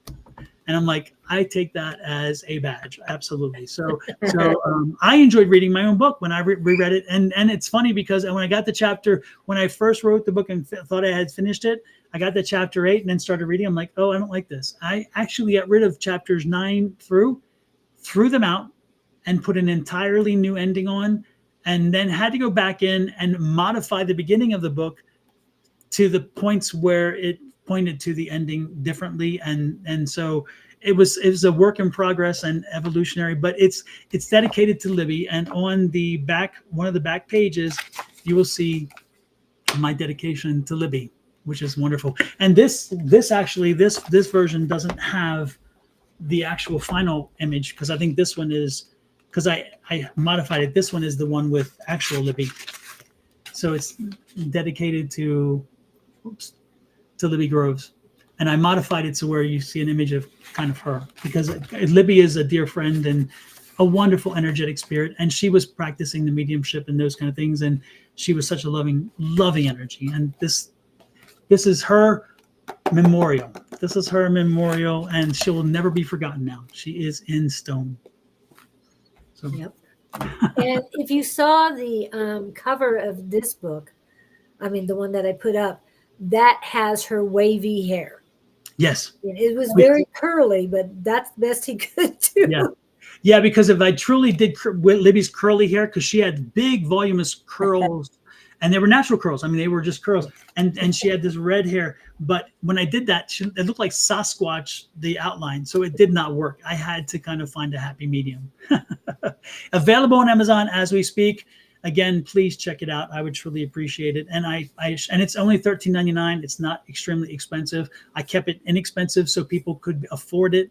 This is an amazing gift, by the way, for holidays. Wonderful gift. You don't have, and it's not about psychic. It's not all about psychic medium. That's not the point. This is a murder mystery that just happens to be the guy who's solving it is a medium, a psychic medium, and connects to the spirit to help him do that. And so that's good. And my dear friend Angie, who I do Wednesday nights with, she's in the book because she helps me go along and solve the mystery. And then Miss Susan over there is also in the book because she's the one who ultimately has the one piece of the puzzle. So I have to go to Sedona to visit Susan to get the piece of the puzzle to finally solve the mystery and bring closure. So I brought my friends in with me. We are not alone. And I just, it's, and this is not going to be the only one, by the way. This is the first book in the series because I'm inspired to do more. And Sherry Burris says that I will have to pick it up, Don, and tell my paranormal team and other teams about it. Maybe have to try and get an investigation set up in room 23. Well, our community is planning on Yes. going up there. So Yes. Sherry, love to coordinate that with you. And that building, the Jerome Grand Hotel, is one of the most metaphysically active buildings, paranormal activity buildings in the entire state of Arizona. It is known for that. That is its key, is that it was a hospital at one point and has lots of energy. And we actually talked to a lady last night who went there, and she felt very uncomfortable. She had to leave. Yeah, and she stays at a place next door. I guess it's a doctor's house. Surgeon's house. Surgeon's house. Okay. Yeah. But she went into the hotel and she was like, not comfortable. So there's activity there. Yeah. And I have been to Bisbee. I don't get the feelings in the big Queen house, whatever. I mean, Queen Hotel. Yeah. I don't get it there, but they do have a bed and breakfast that was a very large house. It was more of a where you rent rooms. It's like an apartment, but not exactly. I think it was more of the company, the higher ups who didn't have homes stayed at, and a lot of things happened in there. I had to go through each. This was before I did this stuff, guys. I went through each room before I found the right room that I could handle sleeping in. One room, he didn't tell me what had happened in there. I walked in, I turned around and walked out, and I looked at him and I said, "What happened in there?" Murder, suicide. Three passings. So yeah, that was not the room for me. Absolutely. So I'm looking forward to seeing the Grand. And if it was a hospital, I can only imagine what kind of things we can find there. And Julie, do you have the commercial? I don't think I have the commercial for that, unfortunately. I think if you set it to where I can share, I can bring it up here and play it. This isn't Zoom, dude. No, it does share. No, it does share. It does. Show me. Where do I need to go? Down. No, I can share. If I share screen. Oh, okay. Right. So I click on share screen. Let me find the commercial real quick, so y'all can see it. It's the teaser. Yes, I love the commercial. And hi, KK. A lot of people in here. Like I said, Sherry Burris. A lot of people were popping in later. Robin Klink is in. Love to see Robin. And yes, our classes are on Tuesday, but Monday we would love to practice our mediumship with you as a sitter, Robin. Okay, here we go, Julie. Let me try this, okay? It works. Tell me it works. Go back here, click on this, and then go to Windows. Here we go. Let me know. And share audio. Yes, share audio. Okay.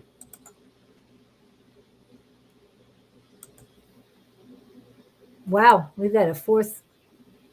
Okay, let me see if this works. Hold on. Oh, it's not letting me start it though.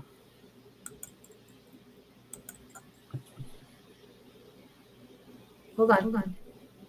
Okay. If I can get you guys out of the way. Whoops, wrong one. Oh, go back to my fourth. Okay.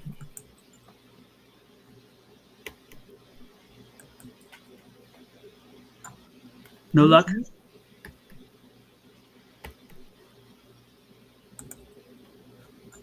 Can you push play? I'm trying to push play. It's not working for me. The thing, oh, here it goes. Maybe this will work. In Yeah. the abandoned halls of the Jerome Grand Hotel, something never stopped whispering.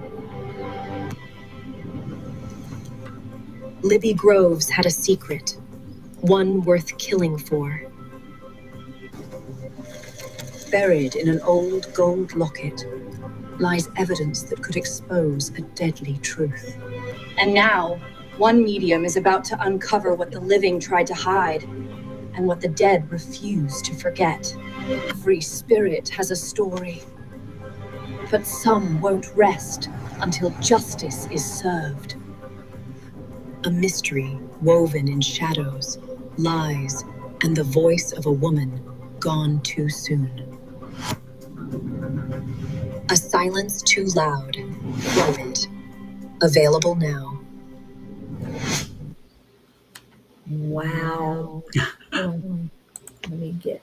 So that's it. Cool. Let me share that. I hope you guys liked that. That was so cool that we could do that. I love that. I would love to be a sitter. Okay, Sherry would love to be a sitter for Medium. Sherry Burris, we have her email as Oh, well. super. Okay. And Robin. And who was the other one? Pam. Pam, yes. Yeah, Pam, sure. I'm writing it down. Yeah. Well, super, folks. I appreciate again, it was a labor of love and it was great. So it's a different, very different voice in that book because, again, it's fiction. So I had to find different ways of speaking.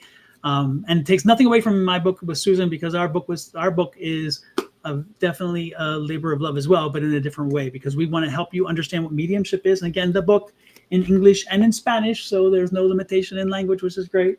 And it's available on Amazon as we speak. And again, if you search under the book's names, you'll find it. Or if you search under Susan Grayson's name, you'll find it there. And then if you search under my name, you'll find the books there as well. And you'll find our other books because Susan has another book as well. And then I have a few books. I have one for my grandson. You'll see that there. It's a funny little, and I'll plug it real quick too. Sorry, let me do that. Sorry. There it is. It's Princely in the Alphabet Zoo. Got to do that. English or Spanish. English and Spanish, and it's the animals and their things, and then in the Spanish version as well, because we are a bilingual family, so we have all the animals in Spanish as well. So anyway, also available on Amazon. Thank you guys for coming in, everyone. I will be doing reading Saturday on Facebook and YouTube. At Right. 10 o'clock Phoenix time. And for those of you who want a mediumship class in the Phoenix area, tomorrow at 7 p.m., right? At Rising Phoenix Church, Spiritual Church, If you're interested in taking the class, yeah. 1522 West in Canto Boulevard, Phoenix. From 7 to 9 p.m. Thursday evening, yeah. And Susan will be the teacher. Let's make it clear. Yes? Yes. So you get to actually be taught by the medium. Yep. And then again, Saturday, I will be returning on Friday with Scott. Bonnie and Sarah will be Friday evening, which live Friday night happy hour. And that's 5 to 7 Mountain Standard Time. I think it's still that way. And what was the other question? Yes. Oh, yes. Bonnie and Jess. On the 14th of January, Susan will be back. So if you want another reading, she will be reading on the 3rd of January as well. But on the 14th of January, she'll be back. I'm going to interview her, and then she'll be doing readings for an hour. And I'm going to step back and let her just fly with them because she'll get at least 50 done in an hour. I know. Yeah, she's very efficient. Yes. All right. Thank you guys so much. Thank you for having us, Julie. Thanks, Julie. Appreciate it very much. We do. Thank you guys. Great. Yes. Okay. Hang in there, guys. We'll talk to you later. Thank you again. Thank you guys so very much for being in. Thank you. And if I can get to the right ones, I will be. Any more books? I don't have my Multiple Power Within book at handy. That's the only one I didn't have ready. Okay. And the other one. And Dawn's other There it one. is. There you go.